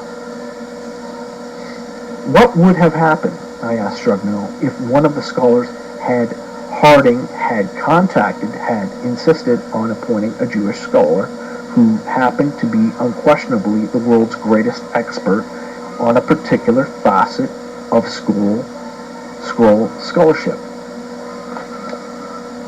Historians tend not to ask these what-if questions, Strugnell responded, but it would have made no difference because it wouldn't have influenced the Jordanian army, which was in charge of frontier policy. It would have made an international incident, but a completely unproductive one. And what of the different perspective that Jewish scholars might have brought to the study? Could Strugnell at least acknowledge that having scholars who were trained in Jewish law and early rabbinic literature might have made a difference in the early analysis of the ancient Jewish texts? Was the issue ever brought up? I don't remember any discussion of the question, Strugnell told me, not quite understanding why I didn't simply drop the subject. And I certainly don't remember any discussion of the relevance or irrelevance of rabbinic literature.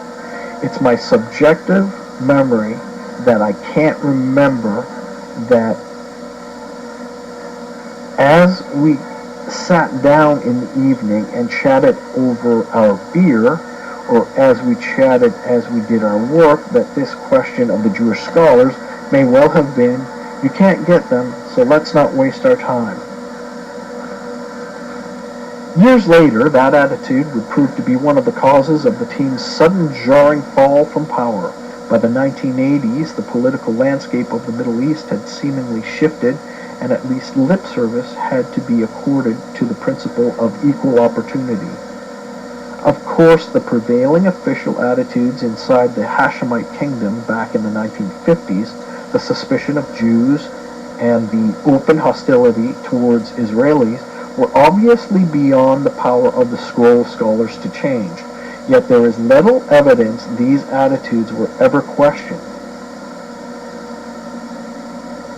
And it is a sign of how much the world took the Arab-Israeli conflict for granted that it never struck most observers as strange or even exceptional that a small group of scholars assigned to decipher the most important ancient Jewish manuscripts ever discovered, a group that proudly called itself international and interconfessional, would have no Jewish members on their team.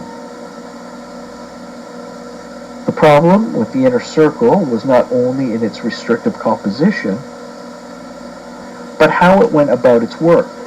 Here, too, any would be critical as to be careful. The meticulous restoration, assembly, and study of the thousands of delicate ancient manuscript fragments would have taxed the resources of any museum in the world in early 1950s, or for that matter today.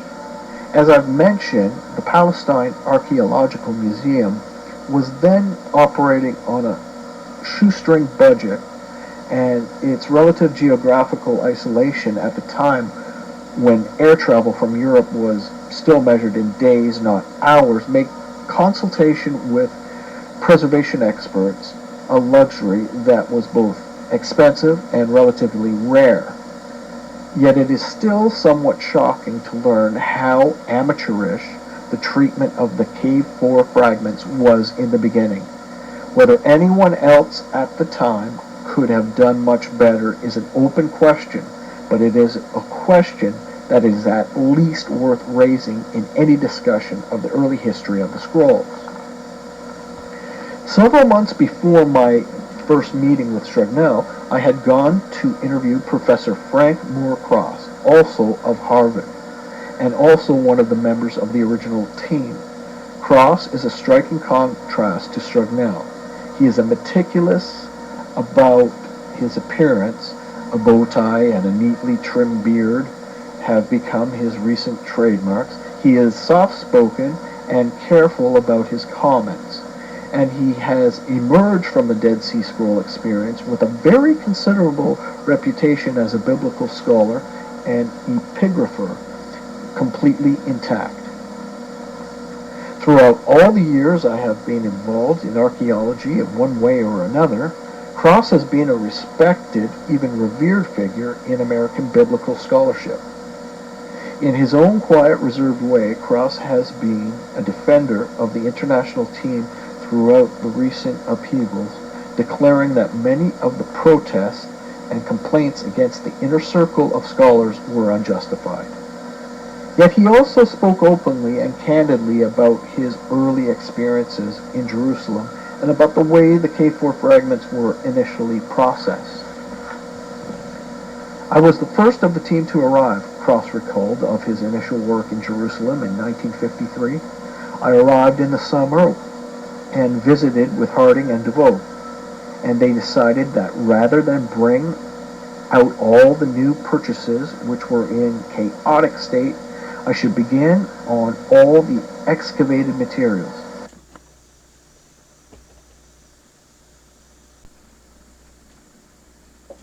So the first summer I cleaned and flattened and prepared and identified all the materials that were found in the excavation, which was a very fortunate enterprise because we began to work on the purchased materials in September. We knew we were dealing with K4 materials. The materials were, of course, the fragments dug out of the earth less than a year before. Today, manuscript finds in both Israel and Jordan are immediately entrusted to preservation specialists if the find is unusual or its condition particularly delicate, or preservation experts are routinely called in. But of course that is today, not the Jordan of the 1950s. DeVoe and Harding were anxious to begin the project as soon as possible, so they assigned Cross to a small room at the museum, brought out the boxes of excavated manuscript fragments, gave him a bell jar and a pair of forceps, and put him to work. For the first summer I was entirely alone and worked away happily, Cross told me, noting that even though he had been trained as a linguist and historian and had never had any experience with archaeological preservation, he quickly established a routine of work. The excavated material was not a huge amount, maybe 15 boxes. I'd open a box and take out a fragment and put it in the bell jar and humidify it. That made possibly placing it under glass plates and flattening it. But often I needed to clean the surface. There were a good number of urine crystals that obscured the script, probably from sheep. I was amazed at the offhanded way Cross described the sudden immersion in such a delicate operation, but even now, almost 40 years later, he did not seem to regard the work on the scroll fragments as particularly sensitive or delicate. I learned about the humidifying through experiment, he noted. If the fragments were really bad, I cleansed them with castor oil. Apparently, DeVoe had gained some experience working with Millik and Bartholomew on the earlier groups of fragments, and that is where the use of humidification and castor oil had begun. But now, in the case of K4, there would be much more piecing together of fragments from individual documents. Cross had some regrets about one thing. We made, I hate to confess it, some terrible blunders, which were a holdover from Cave 1. We used Scotch tape to make joints. Several decades later, the Israeli Antiquities Authority would devote thousands of hours to remove the gummy, destructive residue of Scotch tape from the backs of scroll fragments, and it is hard to believe that even in the early 1950s, most museum curators would not have been horrified at the technique. But as in so many facets of early scroll study, this was an aspect of the work that DeVoe and Harding did not judge to be particularly important, and what was considered unimportant by them was simply dismissed. The international community of scholars was not as organized or as outspoken as it would later become. So in Jerusalem, the international team worked on in virtual isolation, humidifying, flattening, castor oiling, and scotch taping the most important collection of ancient Jewish manuscripts ever found. What was considered to be most important was decipherment and identification. And during the first 3 years of the projects, there was no question that tremendous headway was made. From the beginning, Joseph Millik seems to have been made the leading spirit. Born in Poland and educated in Semitic languages in France, he had, according to Cross, a very melancholy personality and a delightful sense of humor. But the quality that most colleagues remembered from those days was his uncanny talent for reading even the most cramped or seemingly illegible handwriting, and his instinctive knack for identifying the sense of previously unknown words in Hebrew and Aramaic. As the scrollery developed, Cross recalled, and English became the main language of scholarly discussion, Millik tried his best to learn the language, to add his fluent Polish, French, German, Latin, and Russian. He therefore became an avid reader of the American crime fiction. Cross remembered with a laugh, and his early vocabulary was right out of Mickey Spillane. Cross brought a talent more analytical than instructive as a protege of the great American biblical scholar and Orientalist W.F. Albright. He was a faithful believer in the precision of paleographical analysis for the study of ancient manuscripts. Albright, and naturally Cross, was convinced that in the regimented world of ancient scribes, handwriting styles changed uniformly and steadily, allowing modern scholars to date a certain manuscript by the characteristic letter forms it contained. Beginning in the 1930s, Albright had attempted to arrange all known ancient Hebrew manuscripts and inscriptions in the chronological sequence, in which he pointed out how the shape of the Hebrew letters changed from the 5th century BCE to the 2nd century CE. Cross would later become the champion of a refined version of this dating method, eventually isolating in the mass of Qumran fragments 3 successive handwriting styles: Archaic, 200 to 150 BCE, Hasmonean, 150 BCE to 30 BCE, and Herodian, 30 BCE to 70 CE. Of course, there was no greater significance to these categories than mere dating. Not only did the handwriting styles roughly correspond to the 3 major political periods in the history of Judea, from the Seleucid conquest of the country to the Roman destruction of Jerusalem, but he offered seemingly validation for the emerging consensus on the history of the sect that wrote the Dead Sea Scrolls. Sukenik, Albright, and Burles all went along with the theory that the Dead Sea sect was none other than the ancient Jewish sect of the Essenes as described in the works of Philo, Josephus Flavius, and Pliny the Elder. According to these ancient accounts, the Essenes were an exceptionally pious religious group, perhaps ancient Shakers in the past modern way to describe them, who were separatists, especially in the exceptionally strict observance of the ritual code of purity. Apparently scorning the conventional worship at the temple in Jerusalem, they pooled their private property and lived a communal existence, engaging in intense biblical study, performing a baptismal rite, and participating in common sacramental meals. Long before the discovery of the Dead Sea Scrolls, Christian biblical scholars had valued the descriptions of Essenism as being in some respects a precursor of Christianity. In that sense, it was seen as spiritually more sophisticated than the rest of Judaism on the way to becoming Christianity. Indeed, as I have already mentioned, there was an implicit evolutionary sequence in the common scholarly consensus about the religious developments within Judean society. An upheaval, so the consensus went, had occurred at the time of the Maccabean Revolution, when the Judean state became independent again, while Maccabee, or more properly Hasmonean rulers became seduced with earthly power.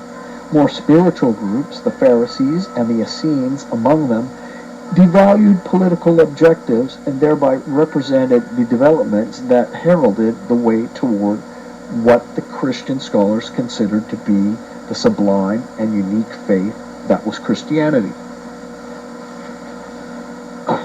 What is important about this scheme of inevitable religion progression is that it tended to make each of the ascending stages simply a preparation for the preordained conclusion that not ultimately valued in itself. That was certainly how the scholars saw Essenism, extremely interesting, but not as a legitimate way of life or philosophy that someone could really believe in.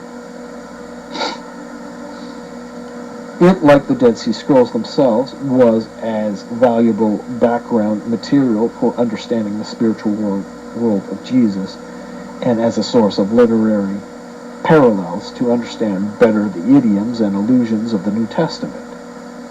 And with the aid of paleographical analysis, the dating of the composition of the Dead Sea literature was pushed back to the time of Hasmoneans and thus made anterior to Christianity, both in spirituality and in time.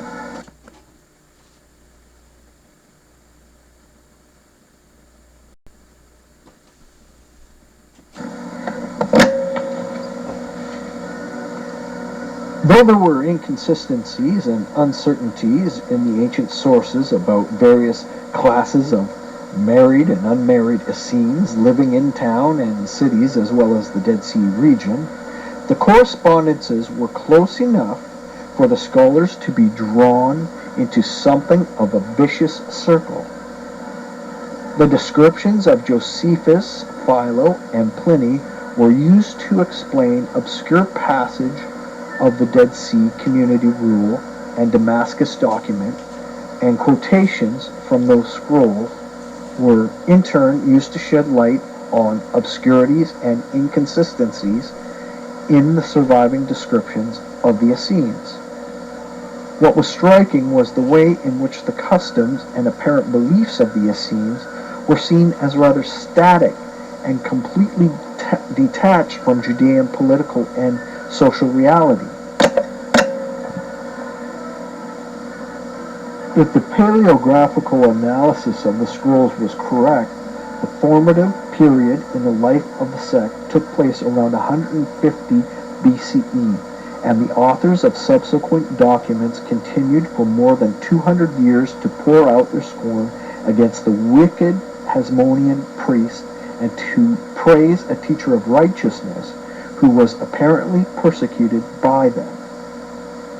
Yet the monstrous rule of Herod the Great and the reign of blood, terror, and abomination of the Roman governors strangely passed without comment in the scroll. Of course, there were always naysayers and dissidents to this evolutionary structure. Professor Solomon Zeitlin of Dropside College in Philadelphia, certainly the most outspoken and stubborn curmudgeon of all the critics, dismissed the value of the Dead Sea Scrolls completely, and with it the schemes of religious evolution, declaring the manuscripts to be at first forgeries and then later dating them to medieval times. As I mentioned before, Strugnell's teacher at Oxford, Godfrey Driver, considered paleography to be a pseudoscience and dated the scrolls to a post-Christian period on literary and historical grounds. In the end, however, faith in the elegantly simple logic of paleography, seemingly confirming the familiar spiritual progression, won out. Frank Cross recalled, with a certain amount of bemused pride, that as I began to take part in this, I moved up from the status of dupe in Zaitlin's categories to the status of liar, which meant I had become recognized as a participant in the whole thing. And so it was that the Maccabean origins of the Qumran sect became an unquestioned matter of faith, when the documents, like the Habakkuk commentary, were found to be written in a Herodian style, and therefore datable to the 1st century CE. The identification of the wicked priests with the long-dead Hasmoneans was never questioned. It was simply assumed that the sect remained fixated on the events of the Hasmonean period to the very end. It is hard to believe, though, that the authors of the scrolls were so caught off or so obsessive that they failed to record what was happening around them until the morning that a Roman legion surrounded and burned down their community.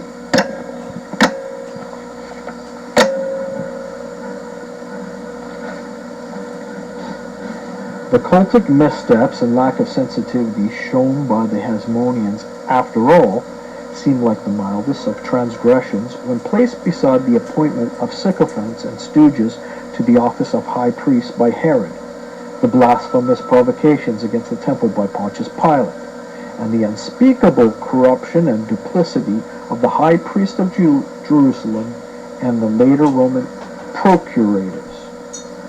No one argued that the Dead Sea sect did not live through all these things. The date of the deposit was considered to be during the revolt against Rome, probably in 68 CE. Robert Eisenman would later describe the scholarly situation sarcastically but succinctly. The conventional dating of the historical allusions in the Dead Sea Scrolls were to him as absurd as thinking that nowadays a preacher would interpret biblical scripture in terms of the events surrounding the lives of George Washington, Napoleon, or the Duke of Wellington. Yet during the first decades of Dead Sea Scroll study, any scholar or commentator who suggested that the historical references of the Dead Sea Scroll might refer to a later period or might even provide a running commentary on the ever-deepening evil of Roman rule was declared to be eccentric or mistaken. Respectability in Qumran studies came to be judged not by innovative alternatives, by one's closeness to the hallowed consensual hypotheses. Paleography, ancient sources, and the internal references in the scrolls were not tested against each other skeptically, but were all minced, diced, and mixed together to provide what to most religious scholars was a very satisfying stew. 2 more ingredients would be added to make the recipe irresistible: potsherds and tumbled building stones from extensive archaeological excavations at the site of Qumran. The dozens of daily tour buses that rumble up the winding access road to the national park site of Qumran and let off their passengers in front of the snack bar and souvenir shop, operated by the members of nearby Kibbutz Kaliyah, continue to provide converts to the accepted story of the scrolls.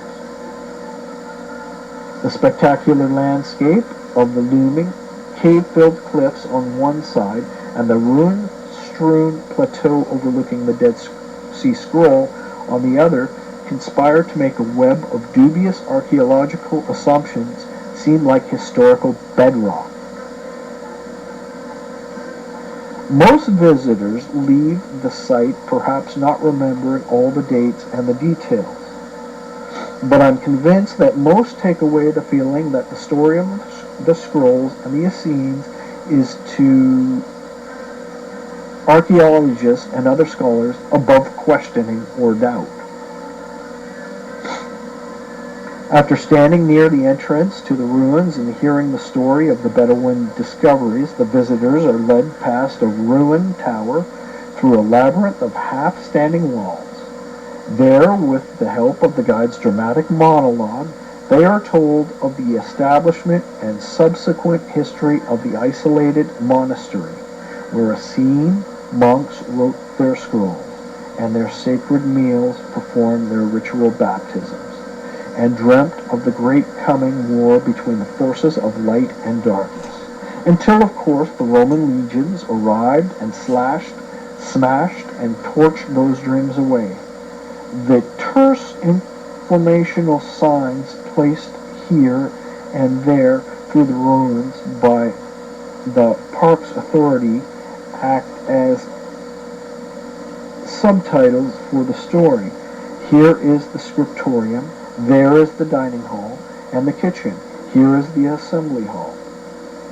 It is also neat and reminiscent of vivid images in our modern Western consciousness. What else do monks do but live in isolation, silently taking their meals in common and scrawling out sacred manuscripts? Over the years, I faithfully repeated the story as I brought visiting friends or relatives down to walk through the site of Qumran. I remember one visit in particular when I was working in the Department of Antiquities in the early 1970s, and my grandfather, toward the end of his life, was making his last trip to Israel. Our shared fascination with the Dead Sea Scrolls had continued from the time of his much earlier visits to Israel, when the 7 scrolls in the Shrine of the Book were the main focus of attraction, and when he had brought that small souvenir scroll jar back to me. But now, in the aftermath of the 1967 Six-Day War, Qumran and the scroll caves themselves were no longer inaccessible across the border in Jordan. In fact, they had become a highlight of sightseeing trips to Israel.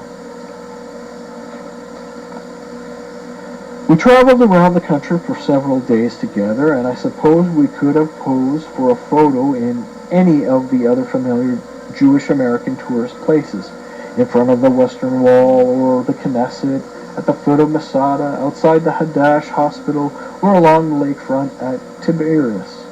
But Qumran had a special significance, and one of the last pictures I have of my grandfather and me together shows us there, squinting into the morning sunlight.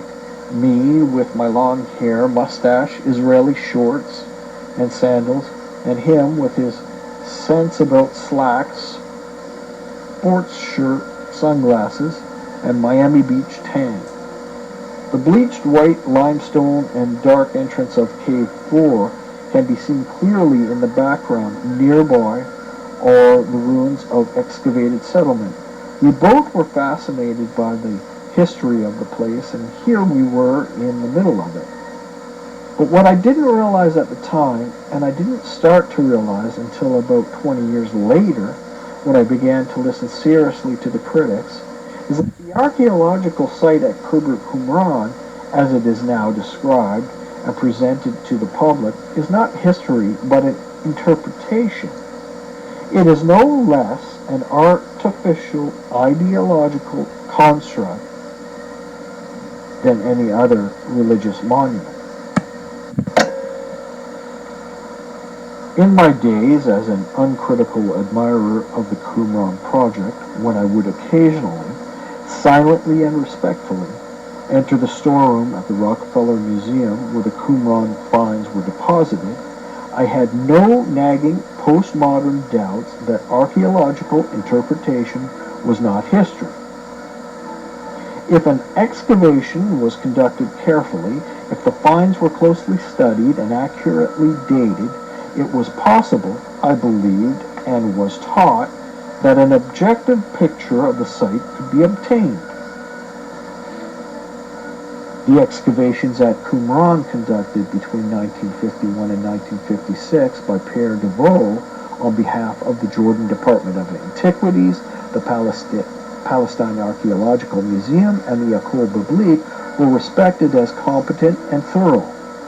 In fact, as any archaeology student of the time knew, the excavated pottery from Qumran was used as a benchmark in Paul Lapp's pioneering monograph, Palestinian Ceramic Chronology, 200 BC, AD 70, and the layout of the Essene Monastery at Qumran as described and published by Deveau in his 1959 lectures to the British Academy became one of the few taken for granted in the archaeology of Hellenistic and Roman Palestine. The colorful atmosphere of the Deveau excavation camp there on the Dead Sea shore in the early 1950s has become almost legendary in the annals of Palestinian archaeology.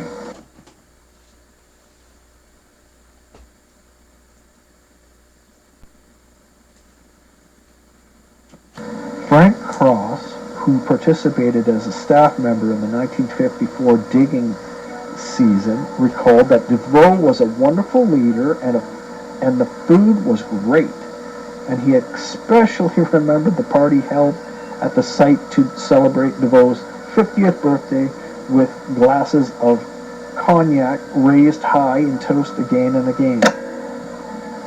As usual, the workers were the Ta'amara, the sometime allies, the sometime competitors of the archaeologists in the search for the scrolls.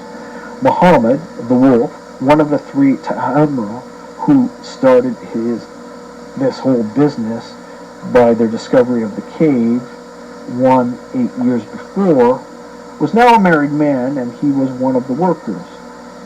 He was small and delicate like a Yemenite, Cross remembered.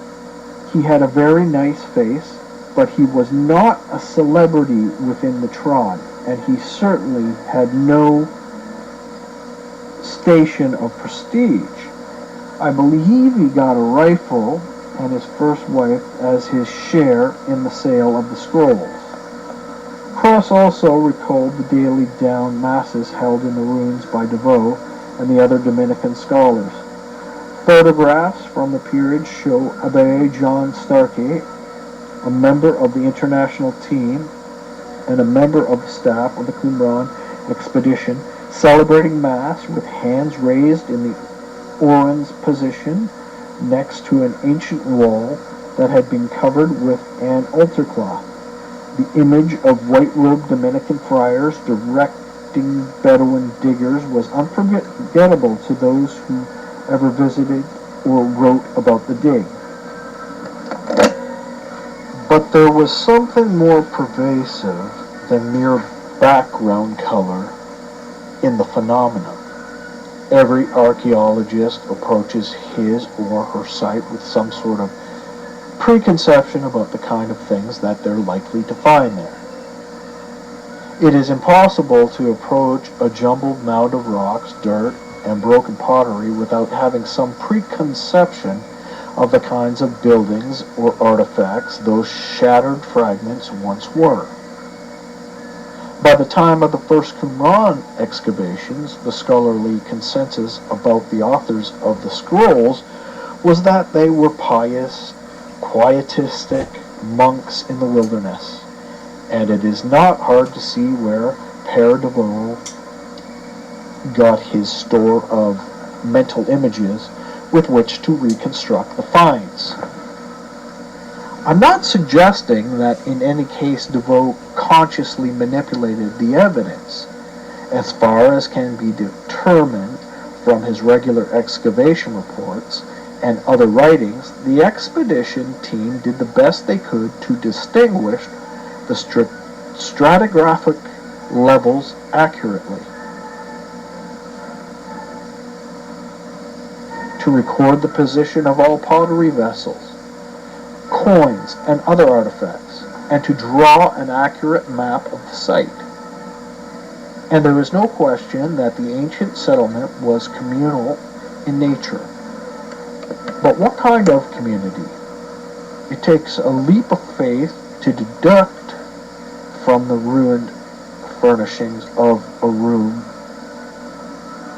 with benches, recessed cupboards, and built-in basin that it gives the appearance of having been designed for close sessions in which those taking part did not wish to be disturbed, or that a long room identified as a dining hall with an adjoining storeroom of identically shaped bowls was the community's refectory.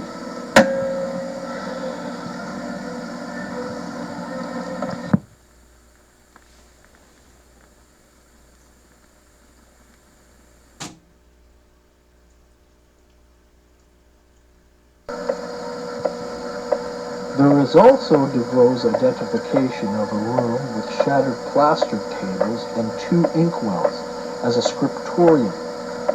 I could mention other terms of phrase and terminology used by DeVoe to describe the Qumran settlement. It should be enough to say that all this made perfect sense. It still makes perfect sense so long as a simplistically conceived Christian-style monastery was what you were looking for. A more logical procedure would have been to view the archaeological material as an independent source of data. But by the time of DeVoe's excavations, the sources of data regarding the scrolls and the people who wrote them, paleography, Josephus, the internal evidence of the text, and now archaeology and idealized image of medieval European monasticism have become so mixed together and so thoroughly mutually reinforcing that any contradiction or complication of the theory of the isolated monastery was quickly solved by the interplay of the images and the text. A number of recent reviews of the archaeology of Qumran, those of Schiffman, Golb, Darcil, and Davies, for instance, have pointed out the religious preconceptions built into DeVoe's interpretations and have called for a re-examination of the evidence. But only Robert Eisenman has fully explored another dimension. DeVoe's explanations of the establishment, expansion, temporary abandonment, and reoccupation of Qumran are absurdly set apart from and unaffected by what we know of the tumultuous events of Judean history. Here is the basic structure of DeVoe's story. Sometime around 125 BCE, a group of religious dissidents, angry and alienated from the Jerusalem establishment, left their former lives and homes to establish themselves in the wilderness in the ruins of a long-abandoned Iron Age fort, where they got their financial resources, or, for that matter, their skill in architecture and stonemasonry. DeVoe makes no comment, but he suggests that they constructed a place of asylum that included a large tower, spacious meeting rooms and workshops, and an elaborate system of water channels, storage cisterns, and ritual baths. According to the coin evidence, the dissident settlement expanded greatly during the reign of the Hasmonean king Alexander Jannaeus, 103-76 BCE, apparently the result of a new stream of anti-Hasmonean refugees. Never mind the fact that Jannaeus was particularly active in the Jordan Valley and the Dead Sea region, and that he would be well aware of such a hotbed of sedition near the junction of roads running eastward across the Jordan and southward along the western coast of the Dead Sea. The isolation of the site in the Hashemite kingdom of Jordan in the 1950s was unconsciously retrojected onto antiquity. According to the evidence, of the destruction of the settlement, an apparent lack of coins from the reign of Herod the Great, 34 to 4 BCE, DeVoe postulated a period of abandonment. What was the cause of this sudden destruction? Did the destruction have anything to do with the 25 years of civil war, Roman invasion, the economic disruption that Judea experienced before the rise of the Roman client King Herod? And did the abandonment have anything to do with the oppressiveness of Herod's reign? The real reason, DeVoe insisted, pulling a rabbit out of a hat, or perhaps the dews from the Machina, was not politics, but the earthquake that struck the region in 31 BCE. Why the religious dissidents did not immediately return to rebuild their scriptorium and refectory once the aftershocks had ended is not given an explanation. Nor is the resumption of settlement at Qumran soon after the end of the reign of Herod and Archelaus, his incompetent, insensitive son. All these correspondences have great significance for understanding the connections of Qumran and the Dead Sea Scrolls with the history of Judea, Christianity, and Jewish nationalism. But it was easier to tell the story of a monastery whose inhabitants lived in complete isolation, a religious oddity that in some ways was a pale precursor of Christianity. Beginning in the mid-1950s, a series of popular books by the members of the international team and those associated with the École Biblique poured forth, describing the discovery and history of the Essenes monastery at Qumran.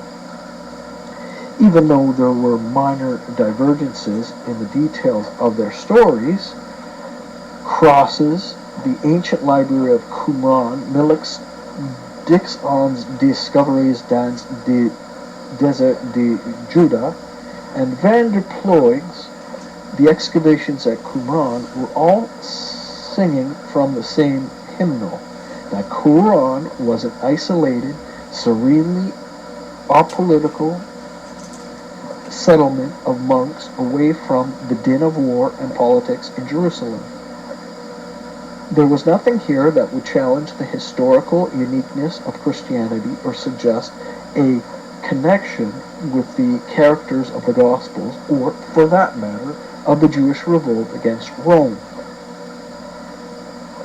Only a few voices attacked the consensus that they were generally regarded as academic cranks or soreheads who did not understand what was going on.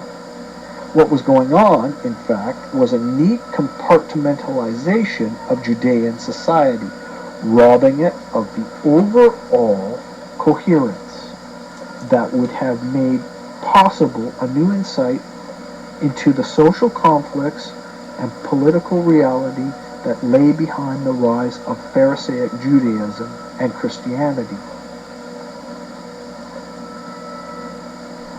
But everything, not only Qumran, was left in isolation. In Jerusalem and the Galilee were the Christian monuments of the life of Jesus, recording the specific life of Jesus and his followers. At Masada, Yigal Yadin attracted worldwide attention with his large-scale excavations of the last stand of the Zealots. But when Qumran-type documents were found there, Yadin insisted that they had been brought by chance by individual Essene refugees fleeing for their lives. He was unable to envision an institutional or ideological link. The earlier opulent Herodian palaces at Masada and those at Herodium and Jericho were studied for their architecture and engineering, not their social significance. Caesarea, the seat of the Roman governors, was admired for its harbor, not for its oppressive influence. The villas of the Jerusalem aristocracy in the upper city were seen as models of elegance, not corruption or decadence. And of course, there was Qumran with its splendid isolation and its pious monks. There is good reason, as I mentioned, to believe that Qumran was neither as isolated nor as remote as the cloistered monastery theory would have us believe. But even more mistaken was the neat archaeological compartmentalization of social groups, economic classes, and varying lifestyles in first-century Judean society.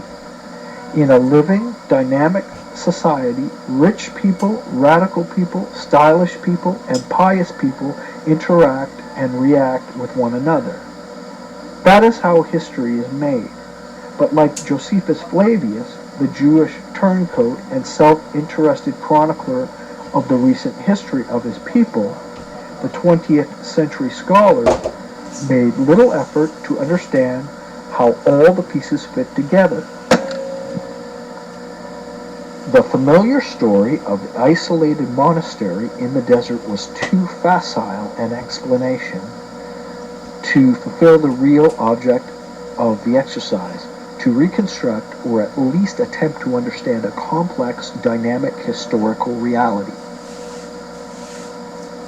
Sitting with Professor John Strugnell under the lacquered lanterns of the Chinese restaurant on Massachusetts Avenue in Cambridge, with the chatter and cigarette smoke of a busy lunch hour all around us, I listened intently to his detailed recollection of long years of faithful service on the international team. His memories of his years in Jerusalem now seemed far off and tinged with sadness. He tried to explain to me how hard he had worked as editor-in-chief to distribute the text to more scholars to speed their publication. He described his stormy relationship with Biblical Archaeology Review editor Herschel Shanks and the circumstances behind the notorious newspaper interview that finally brought him down.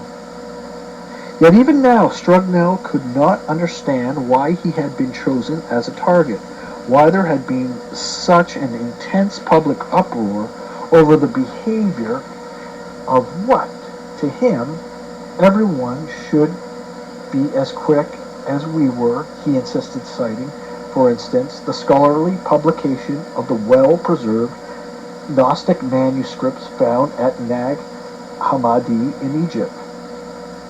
It took 10 years to do it, and they could have done it in a year. As they say, he just didn't get it. The time spent by the international team working on Cave 4 fragments now stood at 40 years and counting, and despite all claims to the contrary, the team members would never have completed their assignments if they had been completely on their own. Strugnell, in public statements and television interviews, had always made it seem that the sudden death of John D. Rockefeller Jr. in 1960 was the historical turning point in the project. Rockefeller money had enabled team members to spend extended periods of time in Jerusalem, and had the support continued just a bit longer, he implied things would probably have worked themselves out. Yet there is absolutely no evidence in the Rockefeller files to suggest that Rockefeller would have poured more money into the project, which had already become, by the late 1950s, something of a pain in the neck. It has often been said that academic conflicts are so bitter precisely because the stakes are so small. The entire Rockefeller funding for the Dead Sea Scroll project from 1953 to 1960 was less than $100,000 at a time when Mr. Rockefeller was giving several million every year to Colonel Williamsburg. There were growing political problems in Jordan which resulted in the termination of the services of Lancaster Harding in the summer of 1956.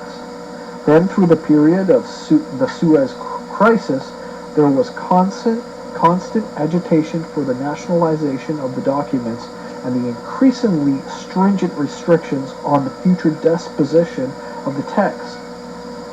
Add to that the continued procrastination of the scholars in getting out the text as promised, and it becomes obvious that Mr. Rockefeller's advisors determined that the 3-year grant given for the support of the scholars in 1957 would be the last Rockefeller contribution to the enterprise.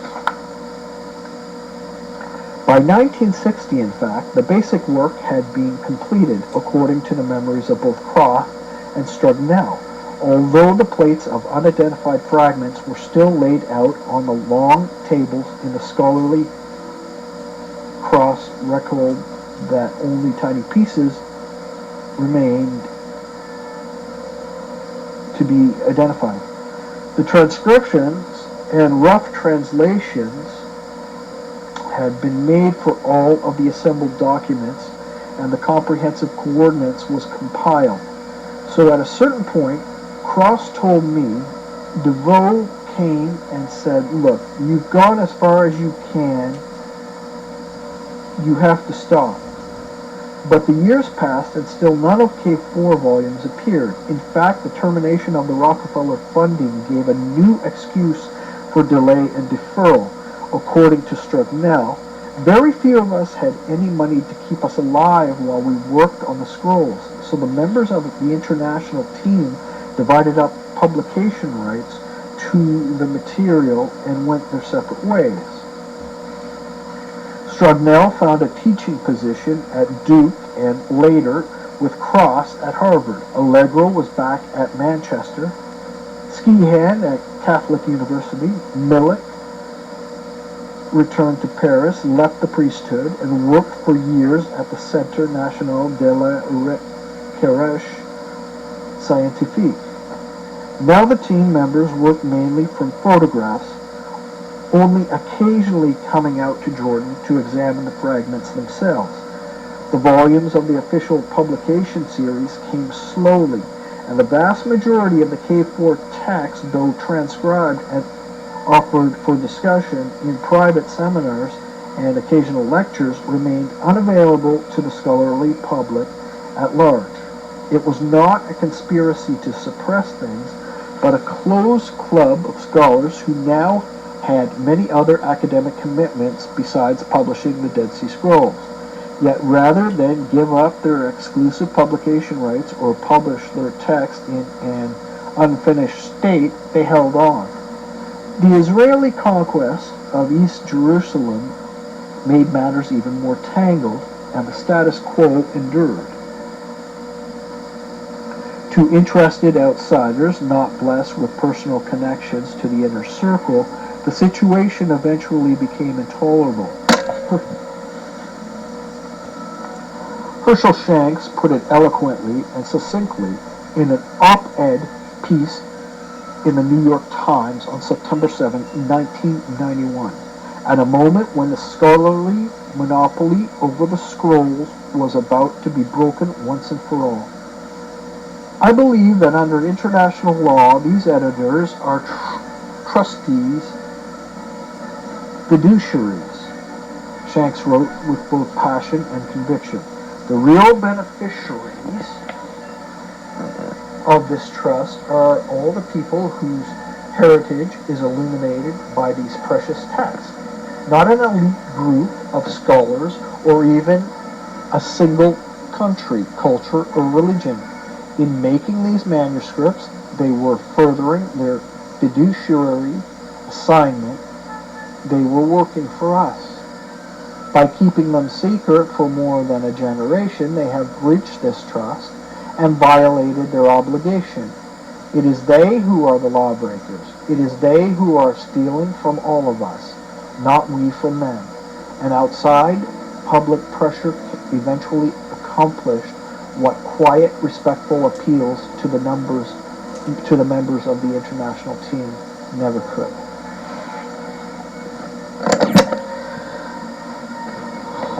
Strugnell's eventual removal as editor-in-chief and even the publication of reconstructed transcripts and scroll photographs did not mean that the struggle was over. Widened access to the Qumran literature did not provoke a dramatic rethinking of his historical and religious takings for granted. Some scholars will argue that it is because the work of the original editors was so prescient and precise that the conclusions they reached in the early 1950s are still basically valid today. That would be unusual, maybe even unique. Virtually every historical discipline has undergone astounding transformation in the same time span. Cultural, anthropology, social history, historical sociology, and a dozen other ologies have dramatically transformed the way we think about the past all over the world. In the specific case of ancient Judaism and early Christianity, many biblical scholars have changed their focus dramatically in the last 4 decades, expanding scholarly horizons by incorporating an awareness of the role played by gender, social tensions, elite propaganda, protest and resistance movements, and thinly veiled political ideology in the creation of religious literature. We also know a great deal more about the material culture of Judea at the time of the writing of the scrolls. From nearly 4 decades of intensive archaeological excavation, we now have a wealth of data on the daily life, cultural interconnections, and economic conditions of Judea in the late Hellenistic and Roman periods. That was unavailable at the time of the Qumran original dig. Yet the tyranny of the paleographers and the philologists still endures in scroll studies, even though the names and nationalities of many of the participants have changed. The Dead Sea Scrolls and the people who wrote them are still seen in isolation. The religious literature of the scrolls is still seen as an interesting but ultimately sterile religious expression, of relevance only as background material in the study of Rabbinic Judaism and of Christianity. Thus, the old scholarly consensus, based on arguable paleographical, historical, and archaeological assumptions, has survived the fall of the inner circle. Respectable scholars continue to show only disdain for alternative interpretations, and the strident modern conflicts for possession of the once hidden scrolls are merely the surface ripples of a much deeper and profound theological struggle between those who would faithfully serve the established institutions of religion and higher learning and those who would dare to challenge them.